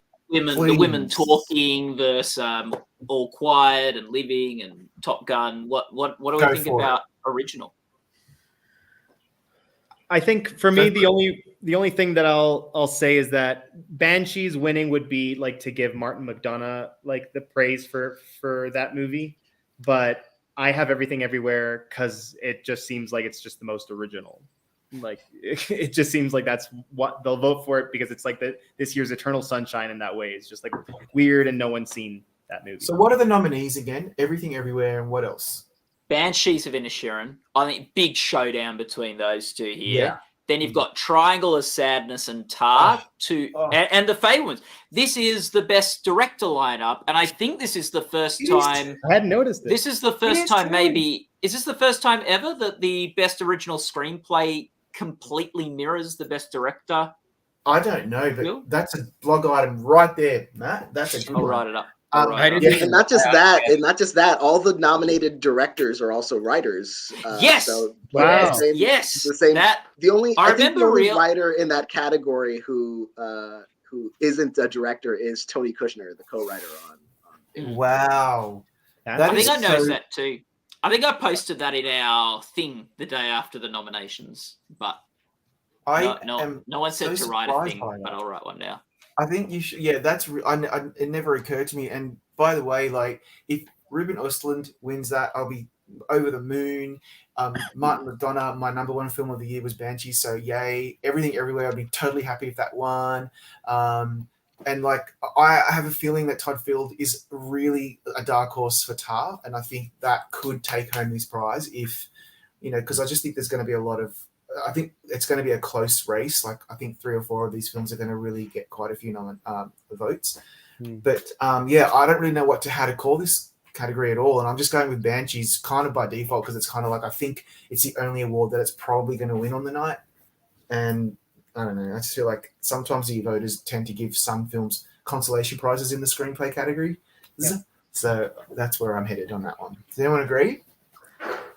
I've got Banshees as well, but I'm really in two minds about this because I think Banshees and Everything Everywhere are both so strong in different ways that would appeal to the writing sensibilities of the Academy. Like Everything Everywhere is such a creative, like outside the box, just conceptually such a well written film, whereas the Banshees of Inisherin is such a like quirky, like it's not like it's two friends in a pub, right? And the little Irish town. It's not like different dimensions and like like all that sort of like raccoon tooey and stuff. But it's a lot about a friendship and the conversations between the friendship and like just I think it's like it's got a pretension of great writing about it. Not saying bad or good, but just like so I could just see. But like Academy members going, oh, the script was so good in Banshees, or oh boy, the script was so good in Everything Everywhere, and it just appeals to such different like strengths to writing. So I don't know, and they've both done. These were the two films for mine that just did well with nominations across the board. They got in everywhere you were expecting them to, and maybe popped up in one or two other places. And as someone said in the comments, it's like a metaphor for the Civil War in Ireland. Too. Like there's some really clever things going on there. So I just don't know. Like at the moment, I'm going Banshees. Maybe they'll say Everything Everywhere at Once, more the directing one, and like Banshees more the like it's more quiet and about the screenplay. But I just don't know. I wanted to let everyone know that. Sorry, Daniel. Just very briefly. Kate Blanchett has come onto the stage and she's presented the clip for Tar. Now Stephen Colbert is on the stage and he is giving out a bunch of fake awards. And Marcus quite rightly says, do we really have time for this? My answer to that is no, we don't have time for this. Okay, anyway, back to you, Daniel. I was just going to say I moved two minds about original screenplay. I wrote an article about it. Just because there are a couple of different scenarios that could take shape. Right now, I'm predicting Everything Everywhere All at Once because when Everything Everywhere All at Once wins Best Picture, it's one screenplay, or at least that's what happened to Critics' Choice. The times that Banshees has won have been bad nights for Everything Everywhere All at Once. The Golden Globe went to Banshees for Picture. The BAFTA went to All Quiet. So I think if Everything Everywhere All at Once wins Best Picture, then it kind of runs the board picture, director, screenplay, like Birdman did, which is my comparison there. But there are also examples of the films that were Best Picture and Director winners where the screenplay went to something else. And you have Nomadland, which won Picture Director, but the screenplay award went to The Father. And you have the Shape of Water, where it won Picture and Director, and the writing award went to Get Out that year. So it could absolutely go either way. Either of those scenarios is very possible. It's hard. I wish there were more data to chew on, like more awards. And Writers Guild is not going to help us because Banshees was not eligible there. So it's gonna be a question mark going all the way. I have a really big surprise for everyone before you go on, Sebastian. It's a huge surprise. Like, wait for this. You ready? 1, 2, 3. Tony Ruiz is joining us. Oh, here we go. Whoa! Oh, hello, Tony. What's up, so Tony? good to see you. Hello, darlings. How are you? Great. Sebastian was about to regale us with his wit and wisdom. Go for it. I was gonna ask Daniel because you gave those two examples of movies that won picture and director but no screenplay, like Shape of Water and Nomadland. In the years, from what I remember, Shape of Water wasn't really heavily tipped to win a screenplay nomination. Was Nomadland? Nomadland was for a while. It looked like Nomadland was going to win that writing award. I do remember there being a shift, though. I think the BAFTA went to The Father, and I think it might have won one or two other things also. But once that tide started turning, it looked like The Father was going to take it. I can't remember where our odds landed in the end. I think The Father had the edge in our odds at the time, by Oscar night, but I can't remember for sure. Okay, because I was gonna say with at least with Shape of Water, like since it wasn't ever like really in question to win Best Original Screenplay, it's not quite the same as Everything Everywhere, which is like one of the two frontrunners. If it's not one, it's the other, right? And I don't know. I still have it in my head as like, yeah, the Birdman example and Parasite, where, you know, picture director, screenplay, because they're just both super original movies. Ooh. Guys, We have an upset winner. Stanley Yeah, go Tucci, for it. searching for Italy, has won. I'm really I happy. am incensed, not because of the show. I was predicting it, and I switched. Oh, that's the It beat worst. out, it beat out so 30 for happy. 30, 60 Minutes, George Carlin's American Dream, which was our odds-on favorite by quite a Which bit. I switched to. And Lucy and Desi, which was also What a category! That is such a sick category. By the way, like, I'm so biased because I, number one, love Stanley Tucci. Number two, love Italy. So you put them together and you get this amazing show that it just speaks to my very soul. And unfortunately, Really, you love your homeland? What a shock! But it's the food, mate, and you know, me. Right? You know how much I Yes, care I about do. Italian food. So I have something that I wanted to tell you guys. Okay. That Chris Beecham, the one and only, our fearless leader, Chris Beecham, has just told us, or just reminded us, that Stanley is not there at the PGA. Then there's been a lot of no-shows, but you know where there isn't a lot of no-shows? At the Gold Derby Awards, which are going to be on Wednesday, March 1st, 9 a.m. PT, Pacific time. It's going to be the best ceremony we've ever done.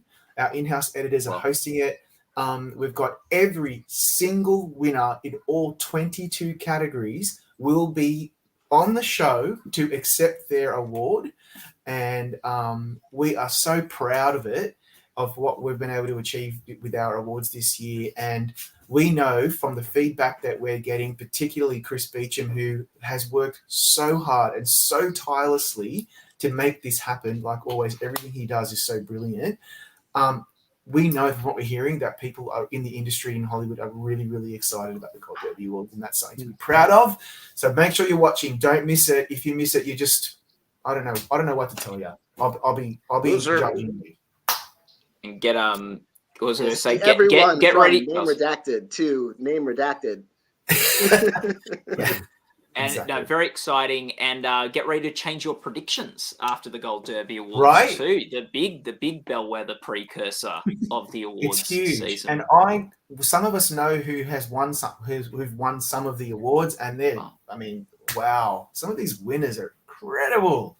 I don't know any. I have no idea. Because I know you're a purist, Matt. You just I want to stay go in. spoiler free.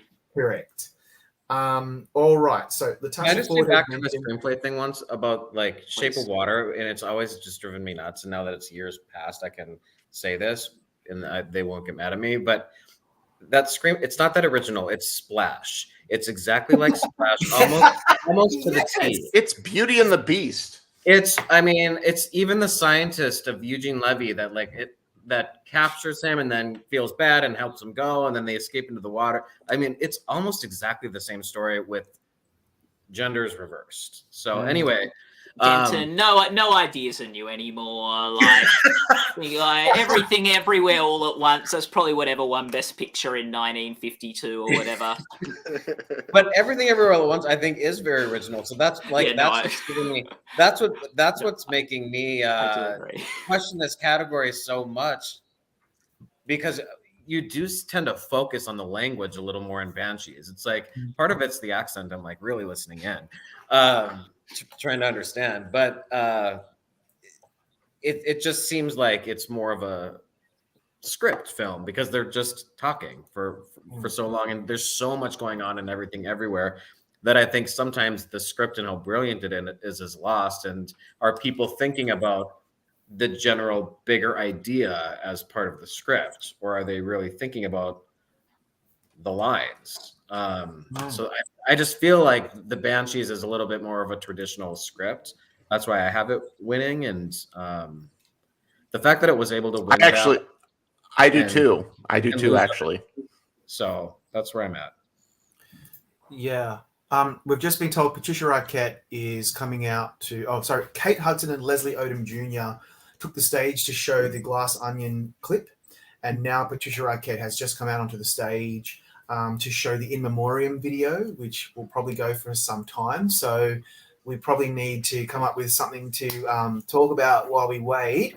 Tony's generally missed some of it, so he's new to the chat. Is there anything, Tony, in particular that's been keeping you up at night in the last couple of days because of our Oscar nerdness? I wouldn't say keeping me up at night because my bed is too comfortable to allow me to stay up at night. And also I have a really cute dog that just snuggles in between me. So there's that. Yes, Robin, I have pretty much the same dog. They're like twins across the ocean.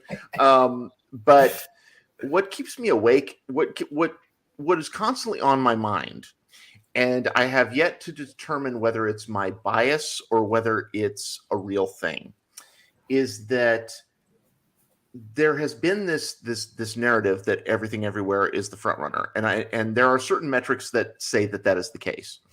However, there is so much that I think might work against it. I still think it probably will win, but there is still this gnawing feeling in the back of my head that just goes, hot dog fingers. People go, WTF. And just encountering friends across generations who are catching up with the Oscar nominees right now, because so many of them are now available on streaming, and are going and are talking to me going, this is the front runner?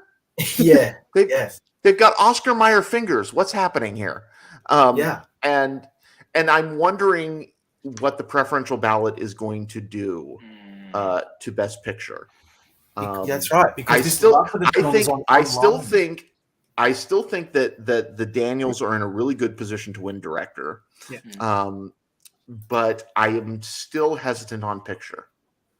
I just wonder if, on a straight line vote, I think Everything Everywhere would probably win.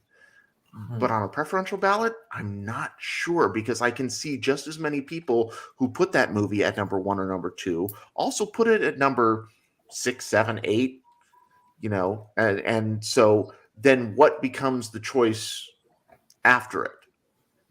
So that's where I struggle.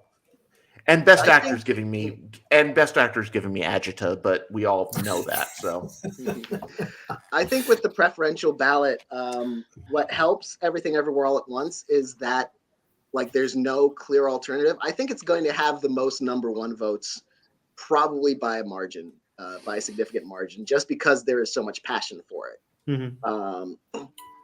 The question is, will it be too far out front on the number 1 votes for any other film to catch up by the time Everything Everywhere gets to 50% plus 1? Right. And so I'm trying to think of what other film is going to have that potential for a lot of number 1s. And I think Top Gun might. I think Banshees might. I don't think the Fabelmans anymore, probably. I think All Quiet might. It might. I can see All Quiet getting lots of 2s and 3s. I'm trying to figure out how many ones I think it's going to get. Is it the film that's going to be loved, or is it the film that's going to be generally respected? I have All Quiet in first place right now. Just to see. I'm letting it marinate. I just want to see how it feels for a while. The thing that I've come away with is that I think that there's a really good possibility that we could be encountering something that we haven't encountered in quite a long time. And that is after DGA, BAFTA, SAG, WGA, I think after all, and PGA, I think after all of those, we might not have a clearer sense of where this is going. And that would be really annoying and really effing cool at the same time. 100%. Well, I will say, if Everything Everywhere wins PGA and wins SAG, I think someone else commented that'll be different. Yeah. We could get different winners, but if it goes as planned, I have a hard time losing SAG. I feel like it's got everything everywhere. I would be shocked if it lost SAG. I'm not. I wouldn't be shocked if it lost SAG. I really wouldn't be. I think Banshees could do really well. I think Banshees could take the. Can't wait.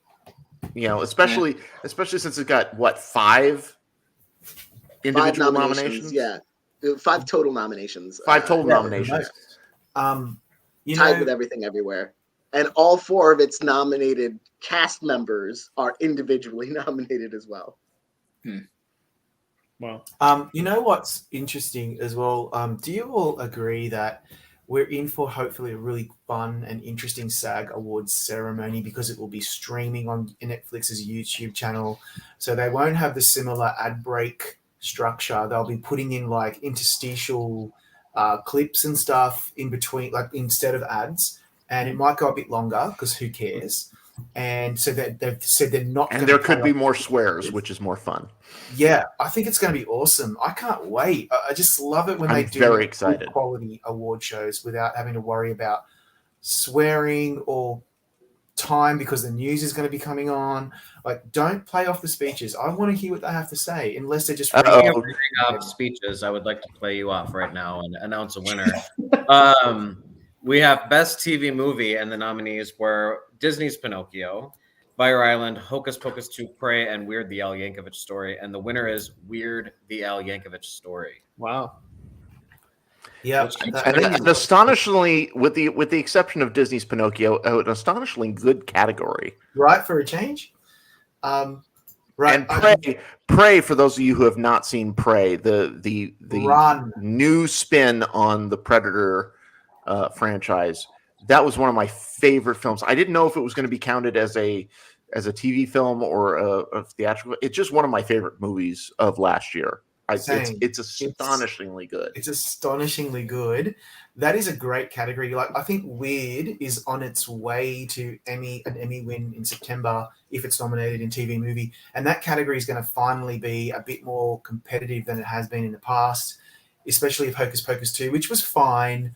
I haven't seen Fire Island. I loved Prey. I just thought that was so great. And I have not seen Disney's Pinocchio. I probably won't see that. The actor race could also get a bit interesting. Oh, sorry. The actor race could also get a bit interesting if you've got Daniel Radcliffe as Weird Al Yankovic taking on Jeffrey Dahmer. That's right. Pretty fun showdown there. So Weird Al was not at the ceremony, and it seems like nobody's at the ceremony except for famous no-show. Like, maybe they should just have told them that was the Gold Derby Awards and they would have turned up. So Angela Bassett is taking the stage next to show the Black Panther Wakanda Forever clip. I hope she wears that big hat that Queen Ramonda wears, but she probably won't be. But she will. But whether she wears the hat or not, she will be exquisite. She will 100% be exquisite. So there's a category that we haven't talked about yet that I'm really interested in. So there's 2 actually. Let's talk about original score, because it feels like the narrative, not narrative. It feels like the consensus is that Babylon, Justin Hurwitz's score, seems to be the front runner, but I think it's actually probably Volker Bertelsmann's All Quiet on the Western Front. I love that score. I love that guitar riff. When I first heard that in the movie, I was like, what? Then you've got John Williams for the Fabelmans. You've got Sonlux for Everything Everywhere All at Once. And then you have Carter Burwell for the Banshees of Inisherin. Killer category. I think All Quiet is going to take that one. I'd love to see that. Volker Bertelsmann, he's been nominated before as Hauschka for the Lion score. He's a really good composer from Germany. I hope he wins. What do you guys think? I would love to see All Quiet win this. That's the one that stands out to me. Just even at the beginning where you see these, because it shows you how much music can change the mood of a film. Just because the first scene you see these women sewing at a sewing machine, which could have been like flutes, would have made you think that they were like making Cinderella's dress. But I mean, it's like dun dun dun. I mean, it's just like, something awful is happening, and just it's just the spacing of that whole composition. I loved it throughout the film. Babylon is the front runner on our website. but it's not doing as well across the board. That maybe doesn't matter in best score. Hmm. I haven't reviewed the statistics lately. I'll probably get to that later. I've reviewed Daniel some of Daniel the has. Daniel Yeah, has something to say. It is Yeah. very. It's quite rare to win Best Score without a Best Picture nomination. Right. okay, all quiet. Then here I go. Yep. The last one to do it was Soul, and Soul was a movie Ah. about music. About music. But Soul at least won Best Animated Feature. And it did, yes. And before that, it was The Hateful Eight, but The Hateful Eight was Ennio Morricone's competitive Oscar win. That was the huge narrative that season for that category. So, you know. And with Soul, there's a history of animated films doing well in the score category. So that there was some history or precedent suggesting that. Yeah, That's so right. it's so that's why I switched to All Quiet for Best Score as well. Although I do still think there's an off chance that John Williams could eke it out, like maybe get the one Fabelmans win there. What like I know this is an out there pick for score, which I've got at the moment. But what about Banshees? Like the fiddle is such a big part of that film. And it's Carter Burwell, and he's never won, and it's a really beautiful score, and it's a Best Picture film as well. I think that's in the running. And by the way, guys, Everything Everywhere All at Once, to get score and song, like not many people saw that coming, and that's when it got those two nominations. That's when I really started to pay attention and thought, wow, this film is really popular across the board.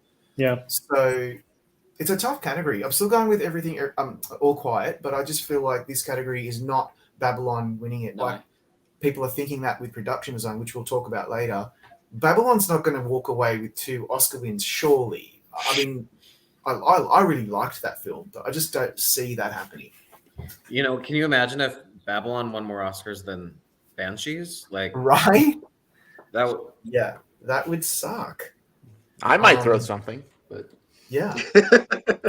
So just as a little update, Danielle Deadweiler is next to honor Till with the Stanley Kramer Award.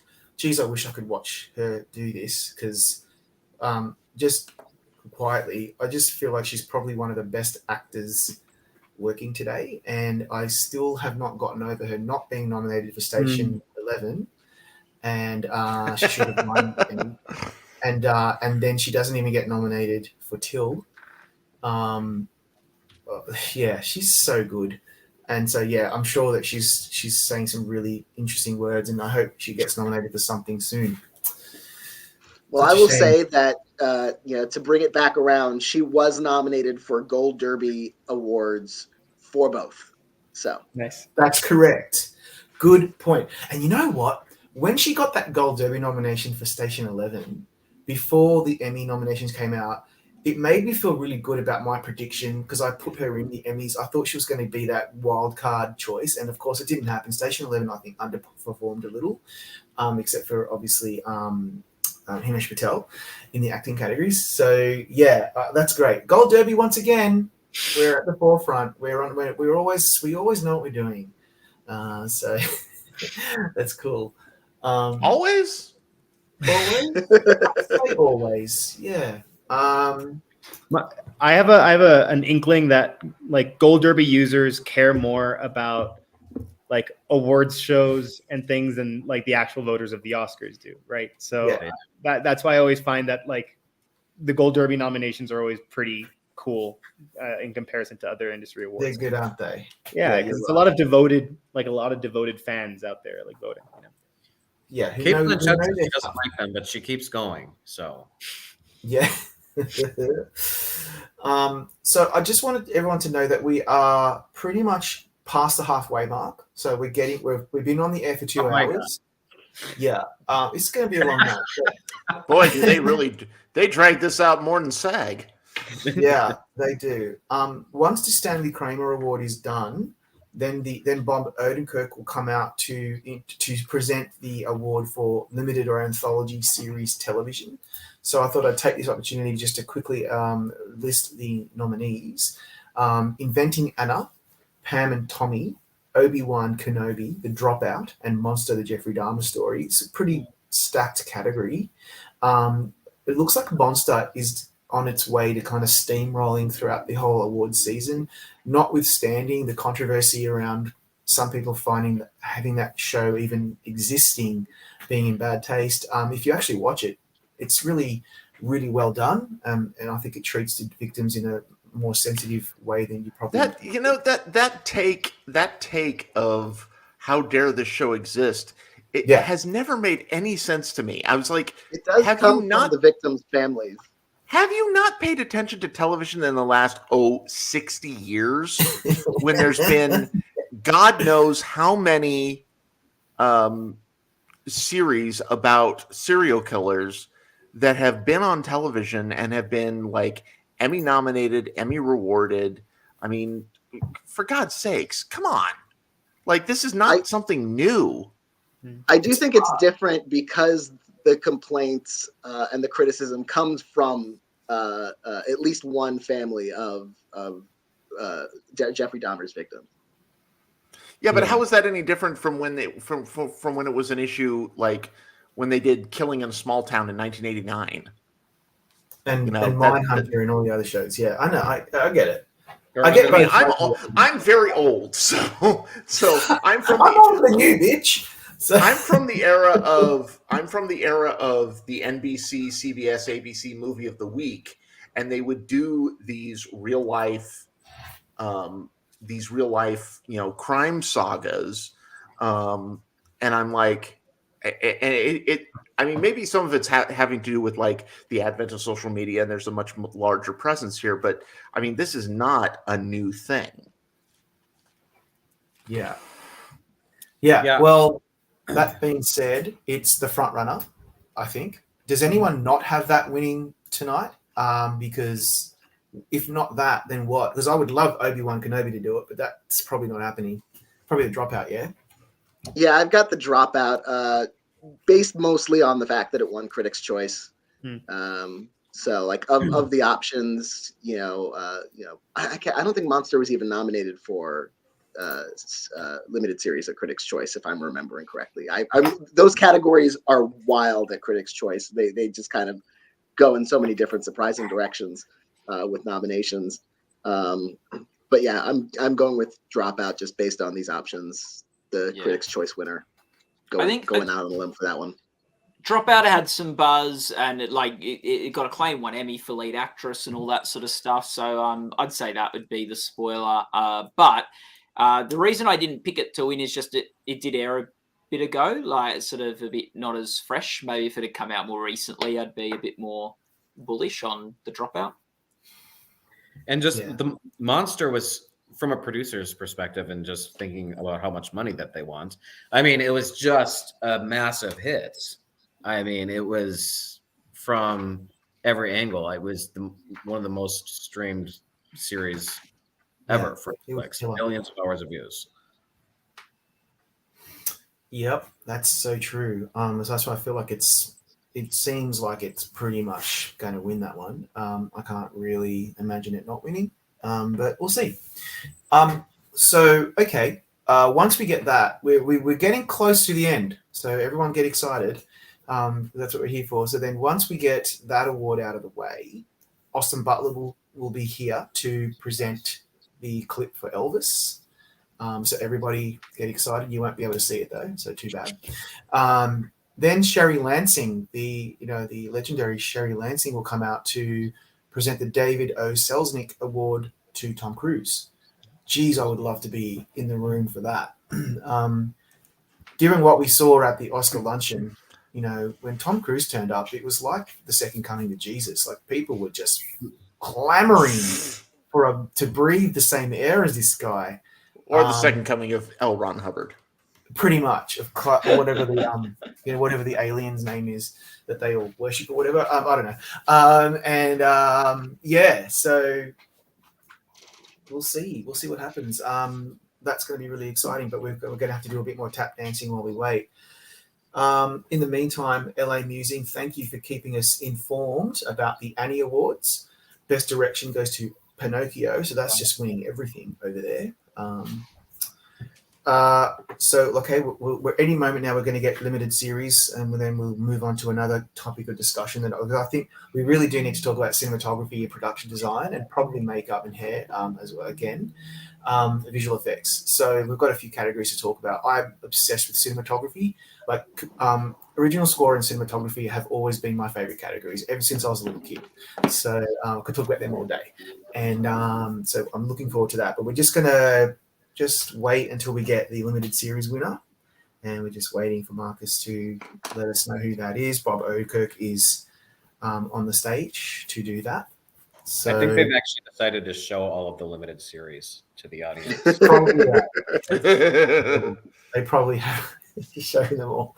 So get comfortable. Well, look, we can start by saying this, that cinematography is always a beautiful category to dissect and think about and analyze, because it's just such an art form. And what I don't quite understand is how Top Gun missed out. Claudio Miranda, who won for Life of Pi, and he is so talented, and he is so innovative in the way he was able to bring Top Gun to life for director Joe Kosinski, and he was not even nominated, and we all thought he was going to win. Yeah. I don't know how to explain that. Does anyone have any clue on how that happened? Is that just a case of everyone just thinking, "Oh, he'll get in, so I better like for my other favorites down the line"? Yeah, it's the only thing I can think of. Because he's not. It's not like he's an unknown or not respected cinematographer. That's right. It's bizarre. I think, like, yeah, if it had been nominated, it would have been maybe a shoo-in to win the whole thing.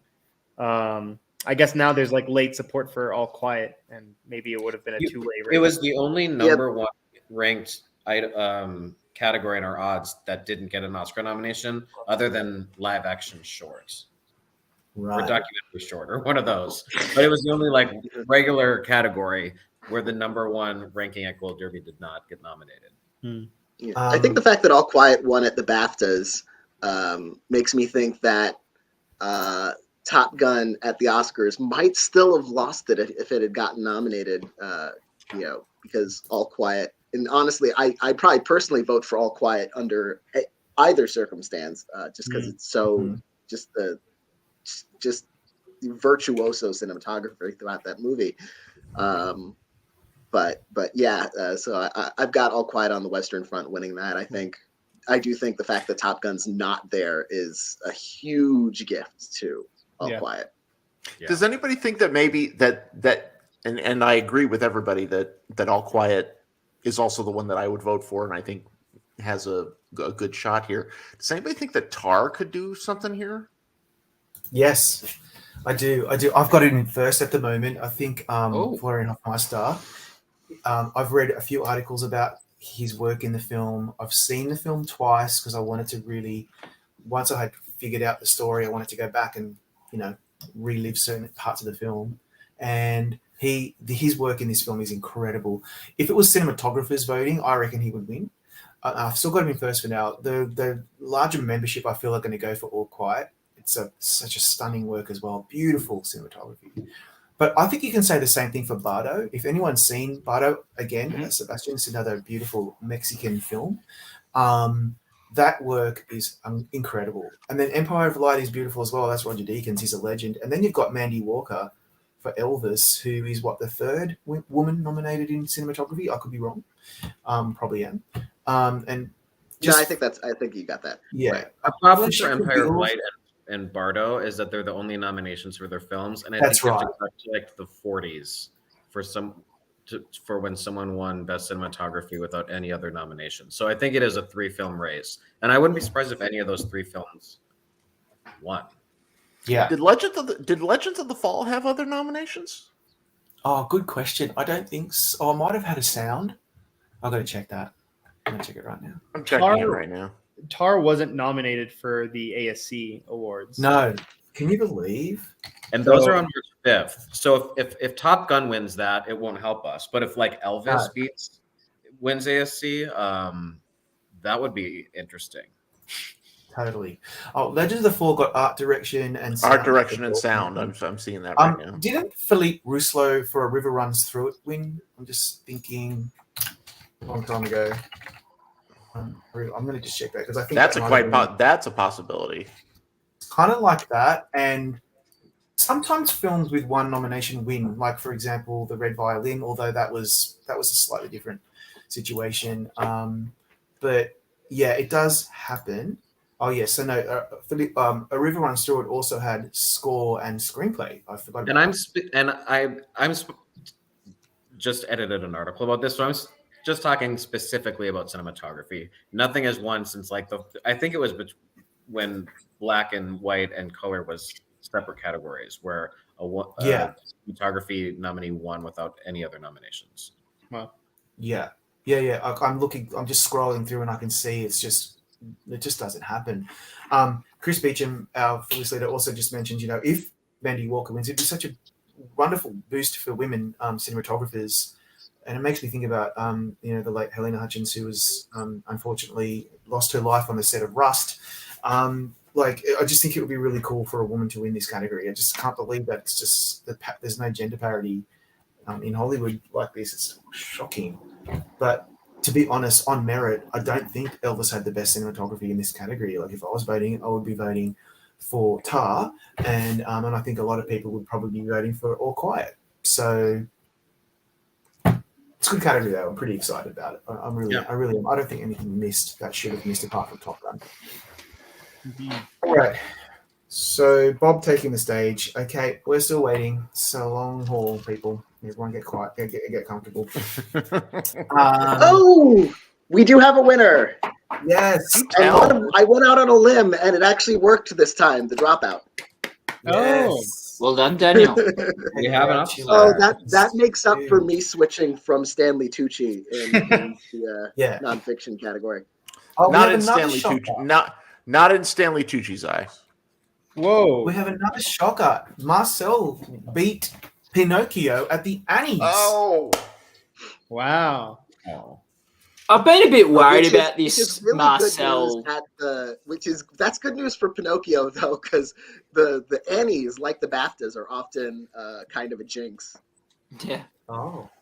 I've been a bit worried about, because I love Pinocchio, but Marcel, I think, might pose a bit of a threat at the Oscars just because there is something very lovable about Marcel the Shell, and it feels like, it was my number. It was my number two. It was my number 2 film of the year. That film just destroyed me. My number 3. Yeah. I got a screener for that early, and I was like, "What is this? What is this little thing?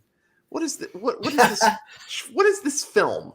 And I put it in one day. It was the month of December and January, where in California we were underwater for the entire month of December and January, and I sat here and wept for 2 solid hours, and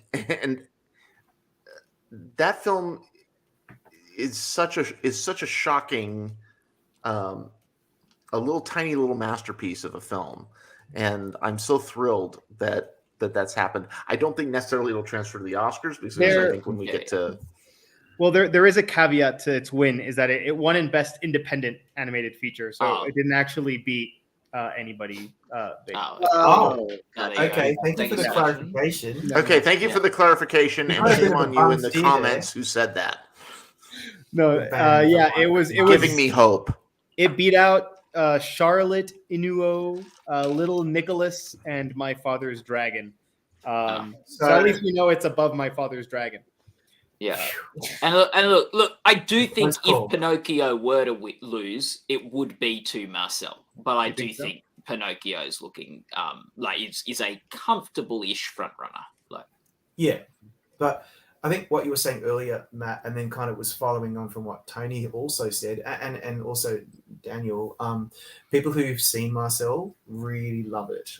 It seems to be more of a sentimental choice for people. They love the film; it affected them emotionally. So we shouldn't count it out completely. It just feels like Pinocchio has this because of the artistry involved and how they put it together and its design. And Guillermo del Toro has a pretty good name in the industry and in the Academy. So that's probably where this category sits. Mm. All Just out of right. curiosity, because I'm late to the whole thing. Did I hear correctly that Navalny won documentary? Yes. Yes. Good. Yeah. I was talking about you earlier, Tony, because I said that after it won the BAFTA, the day before the BAFTAs, you wrote to me and said, hey, you need to see Navalny. And then we had this little bitchy thing about, well, you didn't watch Tulsa King, so I'm not going to watch your stupid recommendation, but I was just joking. And then everyone watched Tulsa King, is the best show on TV. So then I watched Navalny and I was completely blown away. I couldn't believe how good it was. And so, yeah, I'm totally on board. But it was Tony who recommended that to me. You interviewed the director. How was that? It was a complete shock to me because I had gone into the documentary categories thinking that, All the Beauty and the Bloodshed, which was my favorite documentary of the year up to that point, I had not seen Navalny yet. And then I saw Navalny, and it was probably, I would go out on a limb and I'll say unequivocally that it was my favorite documentary of the last maybe 10 years. Wow. The last time I liked to film this, and Daniel, you will remember how much I love Minding the Gap.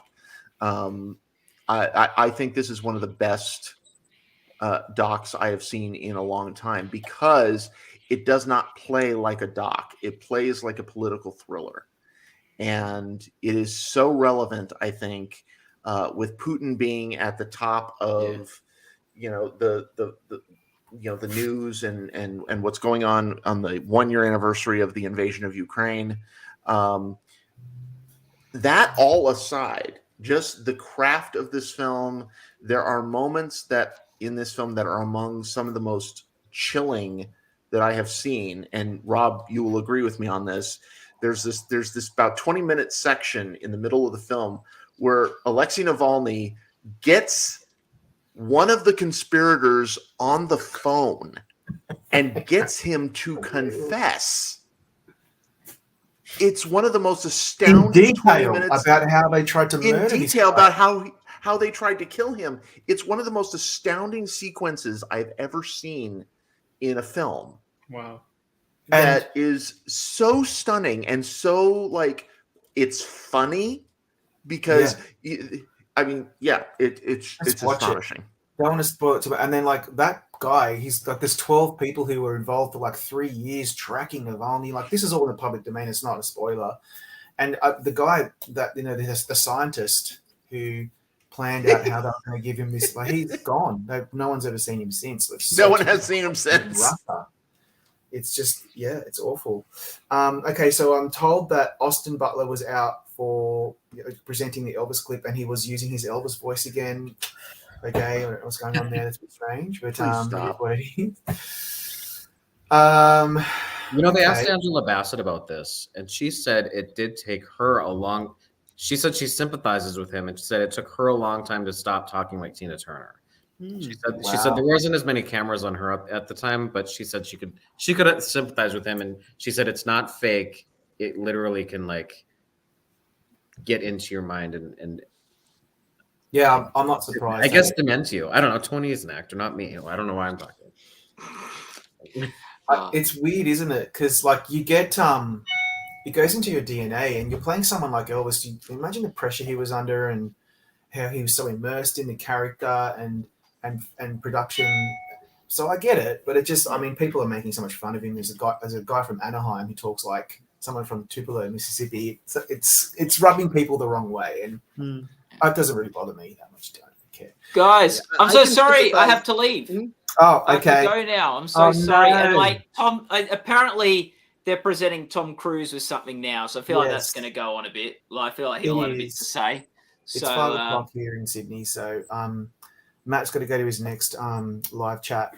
He's presenting. Something like that. Matt, we love you.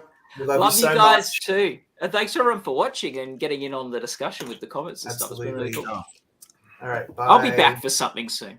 Absolutely. Maybe we'll have you on the Gold Derby Roundtable podcast. I'd love it. Matt, are you joining us for SAG post-show tomorrow?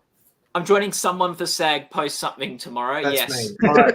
Yeah. Okay. Great. Actually, I'll Matt, see you you there. are on the, actually, I think Matt, you are on the podcast tomorrow. Okay. He's I'll sort online. out. I'll be on somewhere after the SAGs tomorrow. See you guys. All right. I'm going to remove you. Bye-bye. God, it would have been unfortunate if he said, "I'll be on someone tomorrow," but whatever. Well, that's really his business. I mean, okay, so Guillermo del Toro won the other best feature at the Annies. By the way, everybody, tomorrow are the SAGs, and we are having a live post-show as soon as the ceremony is over on YouTube, Netflix's YouTube channel. Come on to Gold Derby and join me. I'm going to have a few people joining me for the post-show for 1 hour tops. We're just going to bitch and moan and complain and cry and laugh about what happened at the SAGs. And please join us. And then, of course, every week we have a new podcast that we are putting out that Tony runs with our colleague Charlie Bride. And we have a round table and a kind of revolving door of different guests from the Gold Derby tent. And the first one came out last week and it was sensational because I was on it. That's not the reason why, though, just because I witnessed its sensationalness. This week, Tony, do we have a final list of guests joining you for the podcast? I do believe we will be joined by Hunter Taylor, and we will be joined by Brian Rowe, both new freelancers for Gold Derby. I do believe Matt Noble is scheduled to join our podcast, but I think he's double booked. He might be double booked. You and I will bitch fight about that later. But yes, please subscribe wherever you get your podcasts. Please do. So in the meantime, we've got this great chat going on. We're still waiting for the Tom Cruise segment to be over.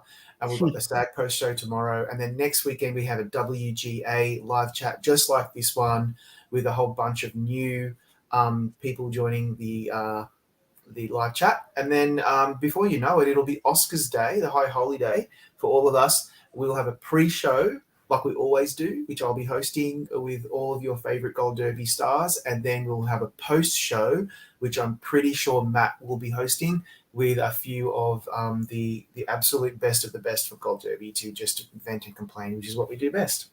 And then we'll blink and it'll be Emmy season, and then we'll be back into that again, and it just keeps going around and around and around until we God help me.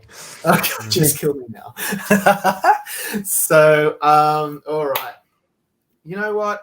I want to talk quickly about production design, and then I think I've got a really good idea of what we can talk about while we wait. Production design. Babylon seems to be just winning where it needs to win. It won the ADG. It won BAFTA, which really surprised me, to be honest. I didn't think BAFTA would go down that road. It seems like it's winning. It's not a Best Picture nominee. Is it just winning because it's undeniably so beautifully made? Does anyone have an opinion on this? I think it's winning because it's the most. Right. I mean, it is pretty like Once Upon a Time in Hollywood-esque in the sense that it's, kind of like 60s backdrop. Although no, it's earlier, isn't it? It's the 30s, the 20s, 30s, I think. But love letter to Hollywood. It shows like a bunch of sets and things like that. I think that's probably why it's so far ahead. Hollywood, cocaine, and orgies. Oscar, pretty much in that order. It did surprise me though, because I think coming into the award season, I did think that Babylon had a better chance at score than at production design, and now it seems like it's sort of flipped. I'm going against the grain on this one, and I might. I mean, right now I have Elvis winning this. I could also see All Quiet winning this. I'm not convinced that Babylon is going to do it. I'm just not convinced yet. I have to go back and do some research in terms of production design winners. But I feel like, when you have a production design winner that's not like an acclaimed film, and nobody will accuse Babylon of being an acclaimed film. I feel like it should have more things going for it. I'm thinking of a film like, I remember Restoration. Does anybody remember that film? Yeah, that was I remember awesome. The title. I remember the fashion show they did on the stage when Pierce Brosnan and I think it was Heidi Klum and introduced this fashion show for restoration, and they had like 12 monkeys. Do you remember that? It was from a long time ago. Yeah, that was a crazy year. Yeah. Well, there you go. I think Like, the last production design film to win that wasn't a Best Picture nominee was Alice in Wonderland in 2000. Yes. That's right. Actually, one more recent. So it's rare. Great Gatsby. Great Gatsby. Which, again, which is good news for Elvis. I didn't realize they weren't even nominated for Best Picture. Like, normally, when Catherine Martin's nominated, she usually wins. Like, okay, she didn't win for Australia, but she won for Moulin Rouge. She won for Great Gatsby. She should just be taking costumes and production design in a heartbeat, and yet we are prevaricating because I just don't know if Elvis had the same, like, over the topness, if that's a word, that previous Basmark films have had. What do you guys think? Yeah, I agree. I agree. I think that with Elvis, when I look back at it, the design is like the stages, that he performed on. Like, I don't know, I can't like think very clearly of like, okay, this was a great set that they used in that movie. Whereas with Babylon's sort of full of them. And there's so many film sets on it. So so it's like hard to argue against a film set award going to films, a movie about film sets. Like it, I don't know. It's a tough category. I'm not gonna sleep on Fabelmans in this category. Yeah. I mean that the production design in that one is so specific and so period. And well, I feel that way about All Quiet on the Western Front. The counter argument is we've seen so many war films nominated in the past, and what distinguishes All Quiet from other films about World War One, and that's a good point. We've seen the No Man's Land and the Trenches before. I just found it to be so well done. It looks so authentic to me. And if that's the one I'm predicting. So yeah, people love that movie. I just feel like it could just be an easy ticking it off. It's a Best Picture nominee, bang, bang, bang. But that's a really tough category. And when you look back in the past, it's very, very rare for non-Best Picture nominees to win here, apart from Great Gatsby and Alice in Wonderland in the 2010s. In the previous decade, you've got like I think Sweeney Todd wasn't nominated for Best Picture, so there's Sweeney Todd. Pan's Labyrinth. Sweeney Todd, Memoirs of a Geisha, Pan's Labyrinth, but that was the era of the 5 nominees. That's right, which makes it harder. So in this current era, it's pretty difficult. So that's why if Babylon does it, it'd be quite an achievement. And Babylon, I mean, it has its fans. I mean, I bet it was on the cusp. Like, I predicted it getting into Best Picture. I was wrong, obviously, but I mean, I would guess it was in the top 12, maybe. Yeah. I think what's interesting about the pre-2010 films that won production design, you look at them and the ones that won that maybe weren't Best Picture nominees, they at least had a major nominee somewhere else. Like Sweeney Todd had Johnny Depp nominated. You have to go back to something like Memoirs of a Geisha. Mm-hmm. And that film got 6 nominations and won 3. Yeah. Prior to that, I think you'd have to look at something like Sleepy Hollow. Right, and that was undeniable. I mean, that production design is incredible. Sometimes the most undeniable, the most production design wins, and that reminds me, the same thing happens in costume design. Let's talk about that briefly as well. The nominees in costume design. So I'm just trying to find it on my screen. Here we go. Black Panther, Wakanda Forever, Everything Everywhere All at Once, Elvis, Babylon, Mrs. Harris Goes to Paris. That's a killer category, not just because of the films, because of who the costume designers are. So yeah, that's a tough one. Most people are predicting Black Panther for that to happen again. I think the costumes in Everything Everywhere All at Once are so superb. I would have probably voted for that. What do you guys think? I have Elvis. I also have Elvis. Jinx. Yeah. Not Jinx, talent. I mean, Catherine Martin is the most Oscar-winning Australian on the planet. So I'm happy for her to continue that award-winning streak. I'm just not sure. I'm very, very hesitant about predicting her. I don't know why. I just feel like it didn't blow me away. And by the way, I wish the Banshees of Inisherin was in this category. Those costumes are so fantastic, and they're so underrated and nuanced. And yet, because in this category, it's usually non-contemporary, it's period and fantasy, and it's the most costumes always seem to win here. The one that would AKA restoration. Yeah. Or the one that would typically win is Mrs. Harris Goes to Paris. I mean, right. If you actually look at the costumes, those are the kinds of costumes that usually or Black Panther, But I mean, the costumes are different, but it's a sequel. She's already gotten it. It wasn't that long ago, so that's my hesitancy. There is that it's so recent and fresh. I was thinking the same thing between Black Panther 1 and 2. My only thing there is that like no one's really saying the same thing about Avatar winning like visual effects for a sequel, right? So maybe it just like the fact that the first one won, the second one's costumes are arguably just as good as the first. Maybe that's enough for voters. Yeah. It's tough. I don't know. I think that's a category that's a little fluid still. But I think, the more I think about it, I guess it makes sense to have Elvis in front. But I'm just not there yet. So we'll see. All right. Well, we're still waiting for the Tom Cruise career retrospective to finish. Wow. It's taking a long time. No surprises there. So we haven't really talked about visual effects, and there's a good reason for that, because I feel like it seems like a no-brainer for Avatar: The Way of Water, just in terms of the innovation, how beautiful it looked, how important the visual effects are to the story.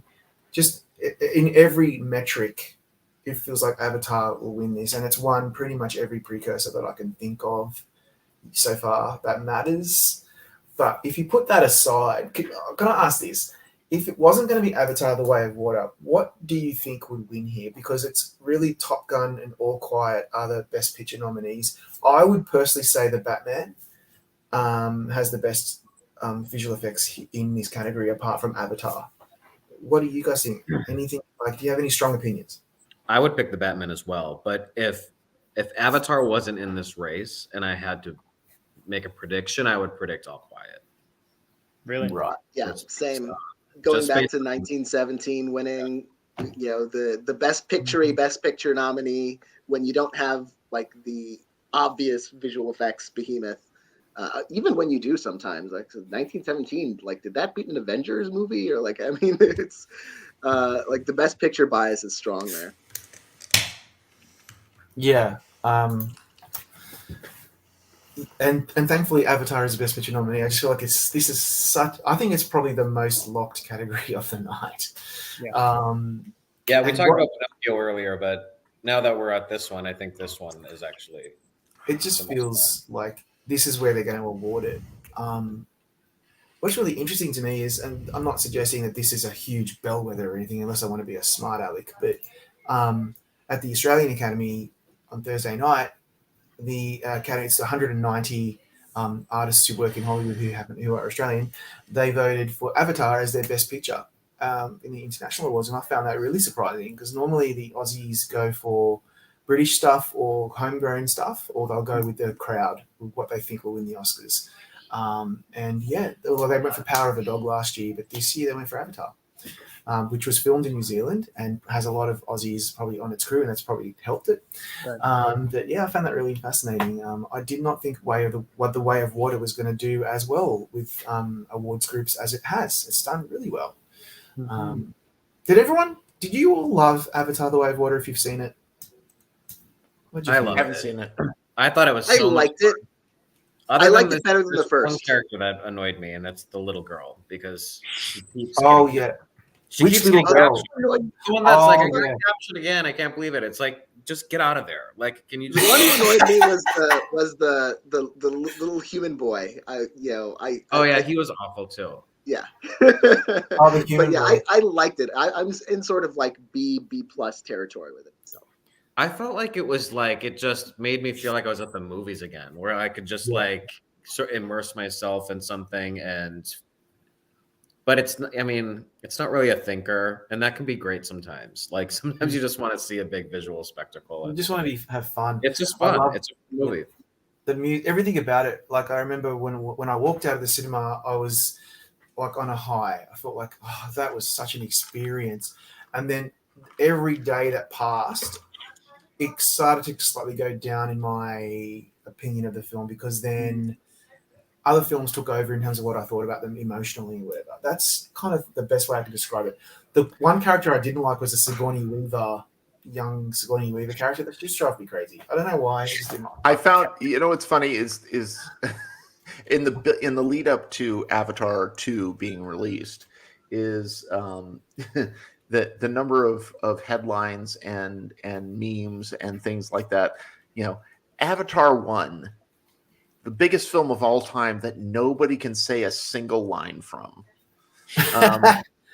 And I think that's one of the problems with Avatar is that it is such a visual spectacle. Mm-hmm. But again, sorry, James Cameron screenplays not exactly known for their depth and memorability. So but at least Titanic had King of the World. That's true. Yeah, which James Cameron turned into his own worst enemy at the Oscars that year. Yeah, it's about the blue people. I mean, but it is visually stunning. So he does that well. I'm gonna take the Avatar thrill of the big screen, and that will be my feeling when I go see RRR on the big screen in the original language in a couple of weeks. I'm very excited. Oh wow, I'd love to see it because they're doing a re-release. Right. They're doing a re-release in the States in the original Tagalu language. Why didn't Netflix do that? Great. Why did Netflix show it in Hindi? I don't understand it. It's baffling to me. It's like baffling. American audiences are going to need subtitles anyway. Yeah, it will make a difference. Yeah, just show it in Telugu. I'm so excited. Or at least have it as an option. Thrilled. At least have it as an option. Exactly. When I It's going first to be saw the best 3.5 hours I've spent in a theater. Oh, it's such a great movie. But when I first saw it, I didn't know that it wasn't in Hindi. I just turned it on and I had no idea what this movie was about.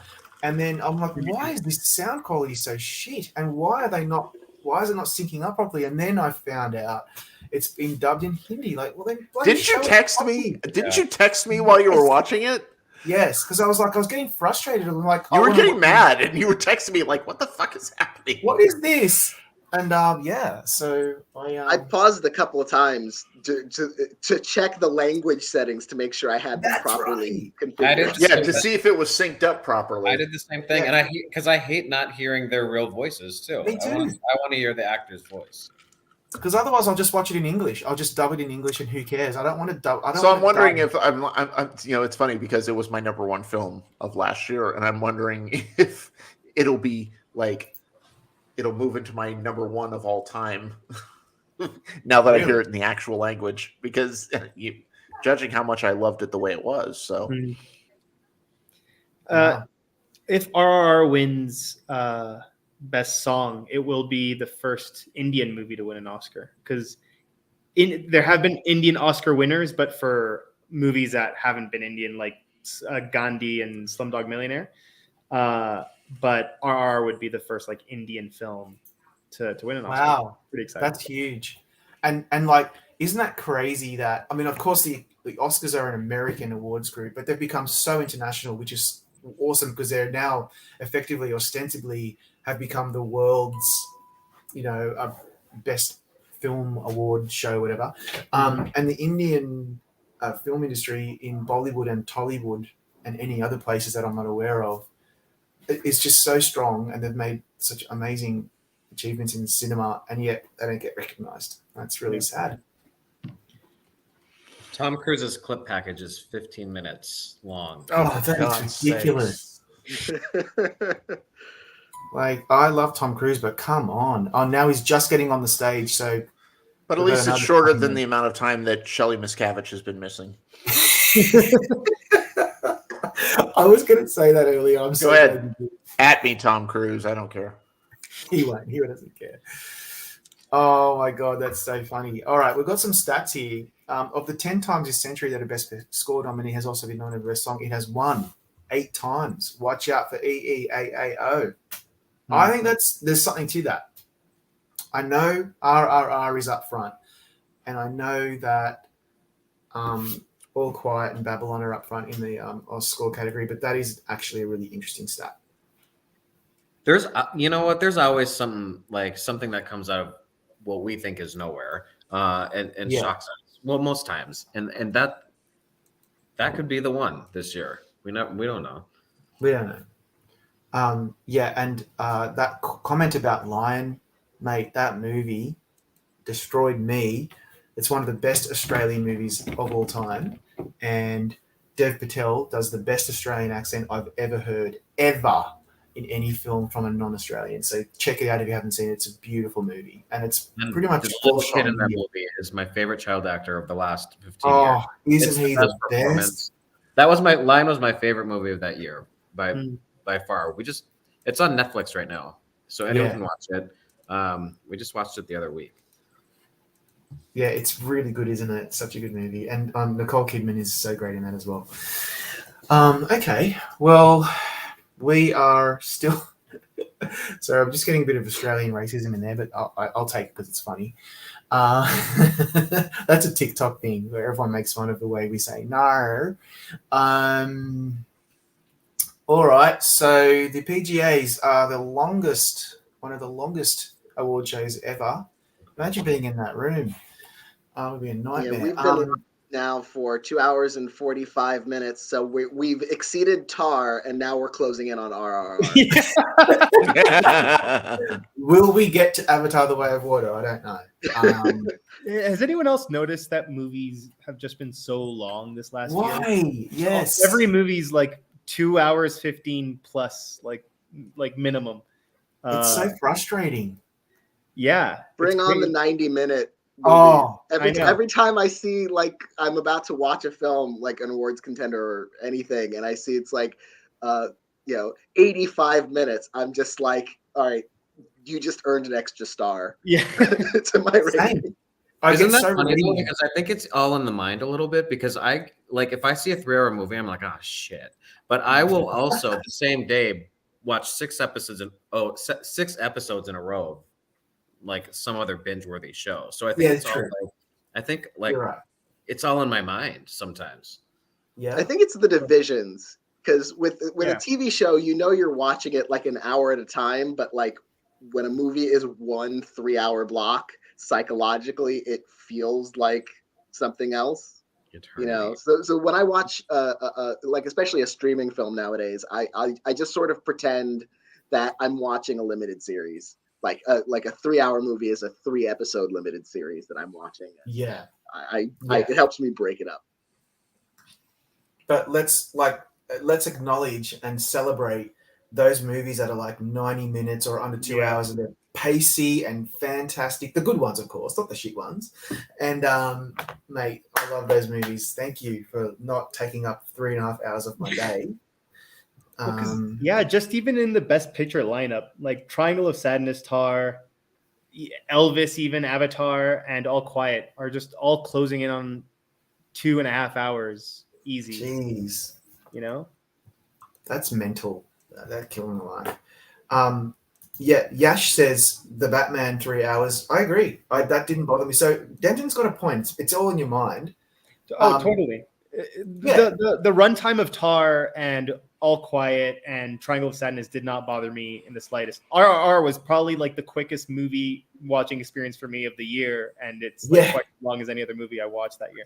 Yeah, there's a great quote by Roger Ebert. I think it's Roger Ebert. Somebody correct me if I'm wrong in the comments. I think I know the quote, and it's Roger Ebert. If it's okay, Roger. Yeah, a great movie is never long enough. And a bad movie is always too long, no matter what the runtime is. I'm sure it's something. I'm sure I butchered the quote, but it's something along those lines. And I think that's the case. I don't think time. I mean, come on. Let's look at the history of cinema. Some of the films that have won Best Picture. I mean, Lawrence of Arabia, one of the great films of all time, was 3.5 hours long. Yeah. I mean, come on. Grow up, people. You're right. I mean, yes, but now I have TikTok. That's true. Right. Roger Ebert did not have TikTok. Every film now should be, first of all, it should be in portrait, and it should be broken up into like 90-second chunks. Yes, I actually do better with really long movies if I'm in the theater. Like it. Oh yeah. Like it just blocks everything out. If I'm at home, it's really difficult for me to get through it. I used to say the same thing until because I, unlike a lot of people, have not gone back to theaters. And so basically everything I've seen has been at home.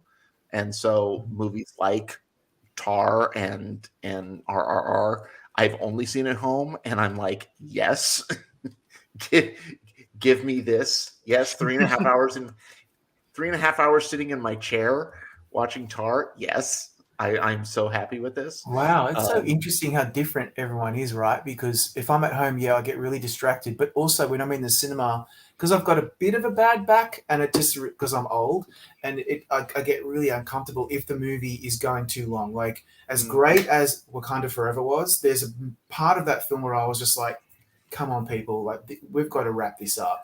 And then I saw Quantumania the other day, and it's okay. That's not even in the same league, but that was way too long, way too long. And so I was just like, what am I doing here? I'm on this seat's probably covered in COVID-19, and I just want to go home. So I get it.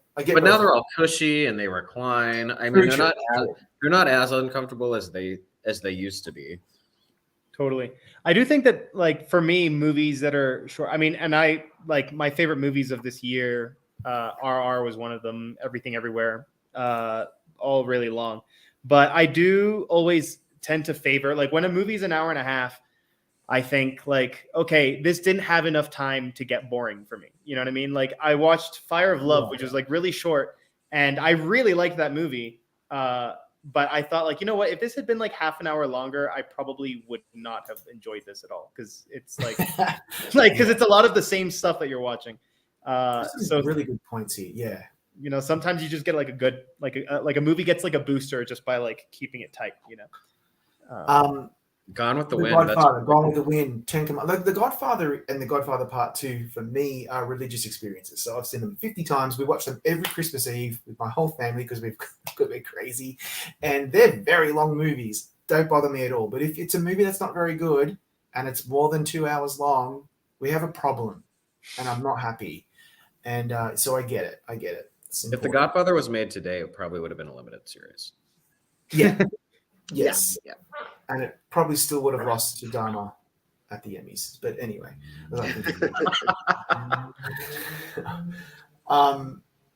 So, all right. We've covered pretty much everything. What else have we got to talk about? Like, have we talked about all the categories? Because I don't really think I'm not ready to talk about the shorts yet.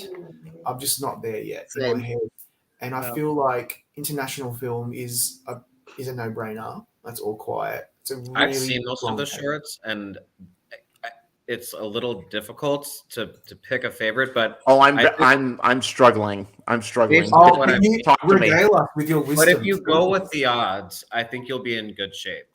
Just because it's one of the rare years where, like, at the top of our odds have been some of my favorites. At least a lot of years, like the number one in our odds, I'm like, there's no way this is happening. But at least the number one film in all of the short categories I think has a really good shot at winning. So What's if on you- if top? you- So Denton, what do you have? What do you have right now? I currently have Le Pupil. God,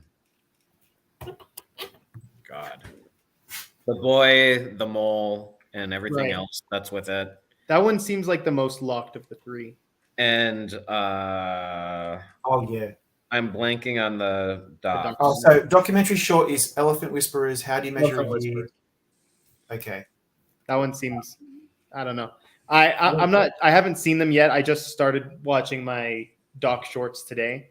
And how are you getting access, by the way? Everybody? By the way, I love the Elephant Whisperers, and the short docs are fantastic this year. Where are they I have available? the Elephant Whisperers is at number 1, and I think Stranger at the Gate. I'm worried about that one. But Elephant Whisperers and Martha Mitchell Effect are both on Netflix. I got access to I got access to 2 of the live action shorts because I interviewed the directors. Okay. So I got access to those.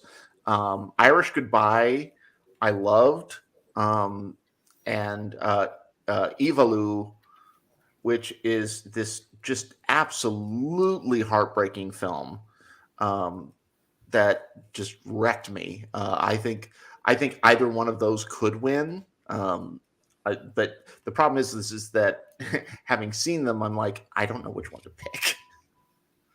Right. I am not going for Le Pupil. I remember I was telling my friend this when we were actually like making bets on Oscar categories, and I remember telling him like I just don't see people voting for a movie whose title is in a language that is not in English. Because if you look at the last few years, everything is in English language basically.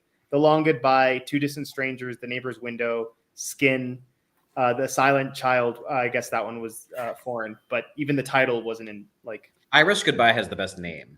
If you're going, I was going to go for Irish Goodbye, and also just because it seems like it's a very Irish year for the Oscars. Yeah, you know, the Red Suitcase, and that film is hysterically funny. It's both sad and really really funny. For those of you who don't know what it's about 2 brothers, one of whom has Down syndrome. The older brother is estranged. He's been living in London. He comes back to Ireland after the death of his mother. Sounds like a hoot. Sounds. And his, I know that's the funny thing is that it is so the older brother comes back and he has to decide what he wants to do with the mother's farm. The Down syndrome brother wants to stay there, and it's very much and then there's a bucket list that the younger brother wants to go through before they decide on what to do with the farm, and it's so heartwarming and funny and heartbreaking, and I mean it just made me so happy by the end of it. The Pupil is from Alfonso Cuarón, and it's and I wonder, is his name on the ballot? I don't know, but and it's about all these Catholic schoolgirls, and they're all getting in trouble. But it's very bizarre. I mean, it's out there. The other film, Evalu. The other film, Evalu, is a short film about a young girl whose older sister goes missing, and she. This is a young girl a young native girl in Greenland, and she goes on a search for her missing older sister. And over the course of the film, you learn some very disturbing stuff about the older sister. And it's a tough film. It's a very, very tough film. But it's also very beautiful. Just these beautiful shots of Greenland, which are, a country that you don't necessarily get a sense of as an outsider. I wonder if it might be too tough in terms of subject matter. But right now I'm kind of going with Irish Goodbye because I think it's the most accessible of the films in that category that I've seen. I just looked it up. It seems that since 2010, only 2 foreign language films have won Best Live Action Short. Okay, so the odds are stacked against films like that. Yeah. Do we have an article at Gold Derby explaining to people where they can see the short nominees? We should probably do that. Charlie had something up. Okay, Charlie had something. Yeah, some of us are. A lot of these live actions, I just got screeners too, just because of Gold Derby. So they're usually come out in theaters as a group, but I don't know if that's happened yet, or when that's I don't know why that hasn't happened yet. There's that like shorts.tv thing where like they compile all of them and then they like distribute them to theaters. That's how I used to watch them back when I lived in Canada. It was like a yearly tradition. Yeah. So did I. And it was fun. But are they out? Like I don't see them. I have no clue. Weird. Because Matt Noble was telling me that in Sydney they're showing them next Sunday. I think next Sunday and the Sunday after, and we're going to try to meet up and see them if we can. That's the only way. I mean, because I've got some screeners somewhere, I don't know, but I'd just rather just have them all in one area where I could just click them all and watch them in one hit. I'm pretty curious, and I really want to see, the Irish Goodbye. That sounds really interesting. So, all right. Well, anyway, that's really interesting. Thank you for your insight, because at the moment that's a real blind. I'm blind to those. I have no idea what's going on in the shorts, because I just don't have enough bandwidth to cover everything. Night Ride is like Night Ride's the one that I have at the bottom of my predictions. Okay. Okay, so Tom Cruise is done. Nicole Byer is on the stage, and she says, Tom has made a lot of movies, but we have to leave. We've been here for 100 hours. You are right, Nicole. I think they've gotten to the point of the ceremony where they're playing Magnolia to honor Tom Cruise. Let's go. We got stuff to do. So she's telling the audience they are not allowed to clap because it will take up time. So are they basically are they basically saying, Tom Cruise took up too much time, so everybody, shut the F up? Pretty much. Is it just 2 categories? Well, for this, you guys, I'm doing the live blog, and the last time I hit submit to update was 43 minutes ago. Like that's how long it's been since something happened. That's insane. But there are only 2 categories left from what I can see, which are comedy series and best motion picture. Yeah, Nicole's announcing the categories that went out earlier in the week. They had these little as if these weren't long enough. They had ceremonies in New York and on Thursday in LA for God knows. They just love to have ceremonies. So Jamie Lee Curtis, Stephanie Shu, Kei Kwan, Michelle Yeoh have come up to present the clip for Everything Everywhere All at Once. And then we're going to get Sandra Oh to come out and present the award for episodic television comedy. So the nominees there are Abbott Elementary, The Bear, hilarious comedy, which I love, Only Murders in the Building, Hacks, and Barry. I reckon they will end up being the nominees at the Emmys, plus another 3 because they have 8. Does anyone not have Abbott Elementary winning? Didn't think so. It seems like that will win. I think if anything could take it, it could be The Bear. But that looks like it's pretty locked and good. I think Abbott Elementary is hilarious and brilliant. Have you guys seen this? Is there a second season? There is, right? It's of Abbott Elementary. Yeah.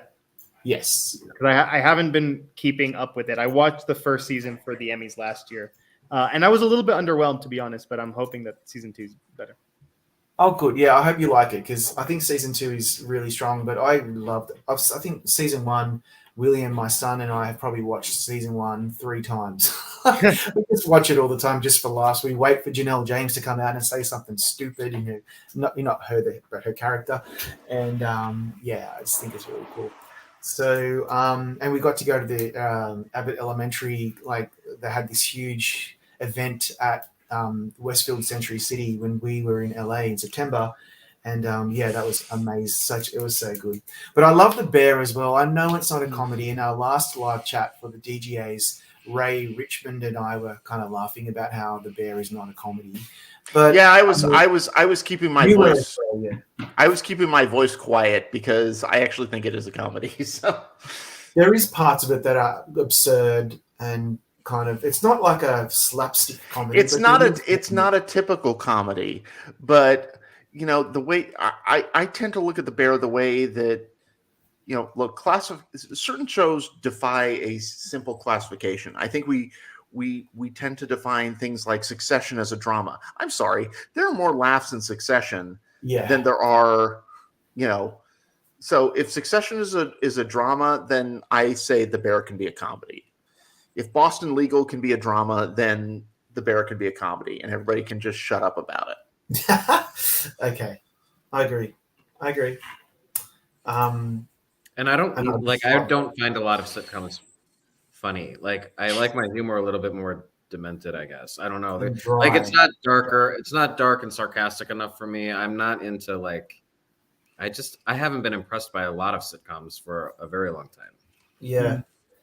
That's like on the film side. That's why I found Banshees of Inisherin so hilarious. There's parts of it that made me laugh hard. Like, it's a really good movie for its dark comedy. And yeah, it also made me feel so heartbroken as well. That's just why I love that movie. The funny thing is that we I think one of the things that we don't talk about enough is that there's all this debate about whether is something a comedy, is something a drama. Allow me to interrupt briefly. Do we please. have a winner. The hilarious The Bear. Yes. Yes. Yes. Congratulations to The Bear and FX and everyone involved in that show. That is such a good show. I love it. I binged it in like 2 days. It's such a good show, man. Congratulations. It continues my run of every winner in a category has either been my first choice or my second choice. This was my second choice. Yeah, I had The Bear in second, so I didn't think they'd go for it. I thought this was Abbott's year, but not undeserved at all. No, yeah, I agree. No, I think Jeremy Allen White is writing this all the way to the Emmys. Yeah. I think we all just sort of assumed Abbott Elementary, and that was probably a stupid assumption. I don't know that it's a stupid assumption because it wasn't really based in truth. I mean, Bear always had a shot. Yep. Yeah. Abbott didn't win the Emmy. I mean. That's a really good win for the Bear. I'm very happy about that. I love it when something happens like that we weren't quite expecting, and it's really deserved. I also think with Abbott Elementary, like its passion and love for that show has already been kind of tried and like proved, So I don't think it was like a fair, like an unfair assumption to just go with Abbott Elementary. Like the Bear's gotten a lot of like critics praise, but like whether it has that sort of groundswell support to win these big industry awards, now it's sort of being tested for the first time. And also think about the fact that the Bear aired quite a long time ago. It's been some time. True. Good point. Right. So Robert Rodriguez is about to come out to present the clip for Avatar: The Way of Water. And then Sacha Baron Cohen will be in the house to present our final award, the big one that we've all been waiting for. So we are almost there. I can almost smell it. I can almost go to bed. Can almost go and have some dinner. It's 10:45 at night. I'm an old person. That's late. It's nearly I'm an 6 old here. English teacher. I need my sleep. Yeah, and it's Sunday night for me. Tomorrow's a school and work day. So come on, people. It's 1 a.m. here almost. 1 a.m. Yes, what about you? but I'm old. And I'm old. I'm old, and I go to bed at 9 o'clock. So So is Mexico? And I need my Metamucil and all that kind of stuff. Chicago time zone. Yeah, it's in like the Chicago. Exactly, it's 1 hour before New York. Okay. Wow. Yeah, that's late. that's dedication, and we very much appreciate. And we appreciate it. And Mexico City. Thank you for your service. Thank you so much for your service. Yeah, I'm sorry about that. I think the best timing then is probably me in Sydney. Oh well. Okay, so will Sacha Baron Cohen turn up in a mankini? Probably not. But that would certainly be. As long as John Mayer doesn't turn up in the same mankini. That's a very random comment. Do you guys not remember this? No. John Mayer showed up. I can't remember where it was. Google it. You know, he actually showed up in the Borat mankini somewhere. I'm not wrong about this. That would have No, been I've seen that. Thank you, Denton. Yeah, I've seen it. 2008. See, again, old. Very old. I'm just looking it up now. Oh, he was on a cruise. That's weird. Oh, okay. That's interesting. All right. Well, I must have been in detention in 3rd grade when that happened, so I missed it. Yeah, you were. Yeah. Okay, and we can eject Sebastian now. Get rid of this kid. There it is. All right. Well, that's fascinating. I'll take that off. Okay. So, I'm just here for intelligent conversation. It's a good segue. Yes, you came to the wrong place. You just we're giddy at this point. So, okay, he's there to present. We're almost there. I do have one question for the crowd, because I don't think we actually quite touched on this. For Best Picture at the Oscars, assuming that Everything Everywhere is kind of the front runner, is everyone on board with All Quiet being number 2, or are people saying Top Gun? I've got Top Gun number 2. Got Top Gun. I've got All Quiet number 2. I've got Banshees at number 3, and I've got Top Gun at number 4. Wow. Okay, so I've got Top Gun in 2, All Quiet 3, Banshees 4, Tar 5. So whatever happens in the next few minutes will change that. Yeah, totally. And then whatever happens at SAG tomorrow could change it again. Sure. Yeah, it's huge, isn't it? Like, we're finally getting there. Can't wait for Elvis to win tonight now. Didn't Moulin Rouge win? I think it could happen. Remembering that wrong? It wouldn't surprise me at this point. But here's the thing. Again, as an old person, you know, in the years, I mean, I'm old enough to remember watching the Academy Awards long before there were all these precursors. I mean, I'm talking about watching it in the 80s. Yes. And, you know, never knowing what was going to, you know, remembering that there were years where you were like, what the hell is going on? I mean, I can go back to 1989 and going, is Driving Miss Daisy going to win Best Picture? Because it didn't get a director nomination. I was 11. So it showed you where I was headed. Wow. But, you know, and things like Silence of the Lambs and you know, you can go to, you know, even Unforgiven, which was an unlikely Best Picture winner back then. There's so many, like Marissa Tomei winning. I remember, like, I was gobsmacked because I was expecting Judy Davis to win. Anna Paquin winning. Even recently, like, I mean, I still can't get over stupid shit like Ex Machina winning for visual effects, and we get shocks, we get them, and I live for that stuff. I love it. I love it when we get good shocks. So. I kind of love that there's a period that we could be facing in Oscars that no matter what the precursors do, it's kind of like the same situation as when we used to watch it back in the 80s and 90s when nothing happened. Yes, Julie, the Streaker and David Niven. The greatest retort in the history of the Oscars. Was his shortcomings. Go to YouTube. Go to YouTube, young people. Brolga, how do you follow everybody? Well, obviously on Gold Derby, we all write for Gold Derby, so please make sure you follow what we're writing. I think Daniel and Tony are on Twitter. I'm not sure about Denton. I'm on Twitter, but I'm not. You're not good really at on Twitter. it. I'm not Yeah, like a I haven't tweeted myself in months, I think.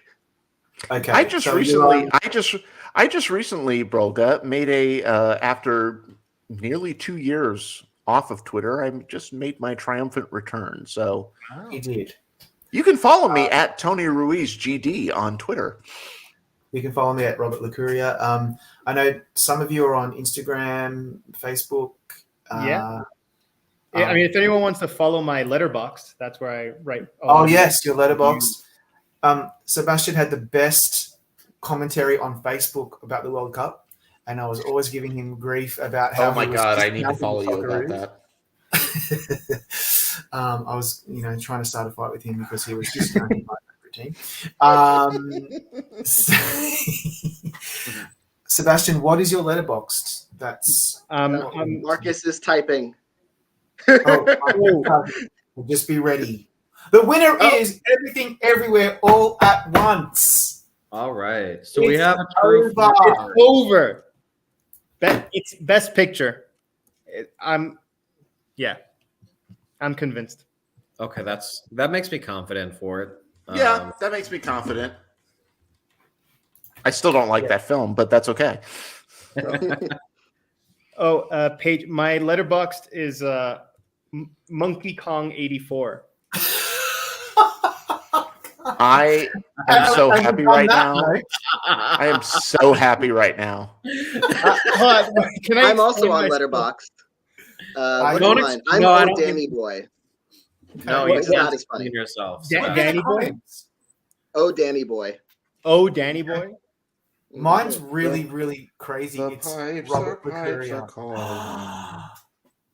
Wow. I can't believe everything. I can believe, but it's Everything Everywhere All at Once has won. Preferential ballot. You know what that means, everybody. That means it is absolutely the front runner at the Oscars. The BAFTAs went one way. PGA has gone another way. Tomorrow are the SAGs. That will tell us more. The SAGs are not going to be as prescient, I think, as PGA. So keep that in mind when you're doing your predictions. I've got two more things to say very briefly before we have to wrap up. It's been a long night. Number one, don't forget the Gold Derby Awards this Wednesday, March 1.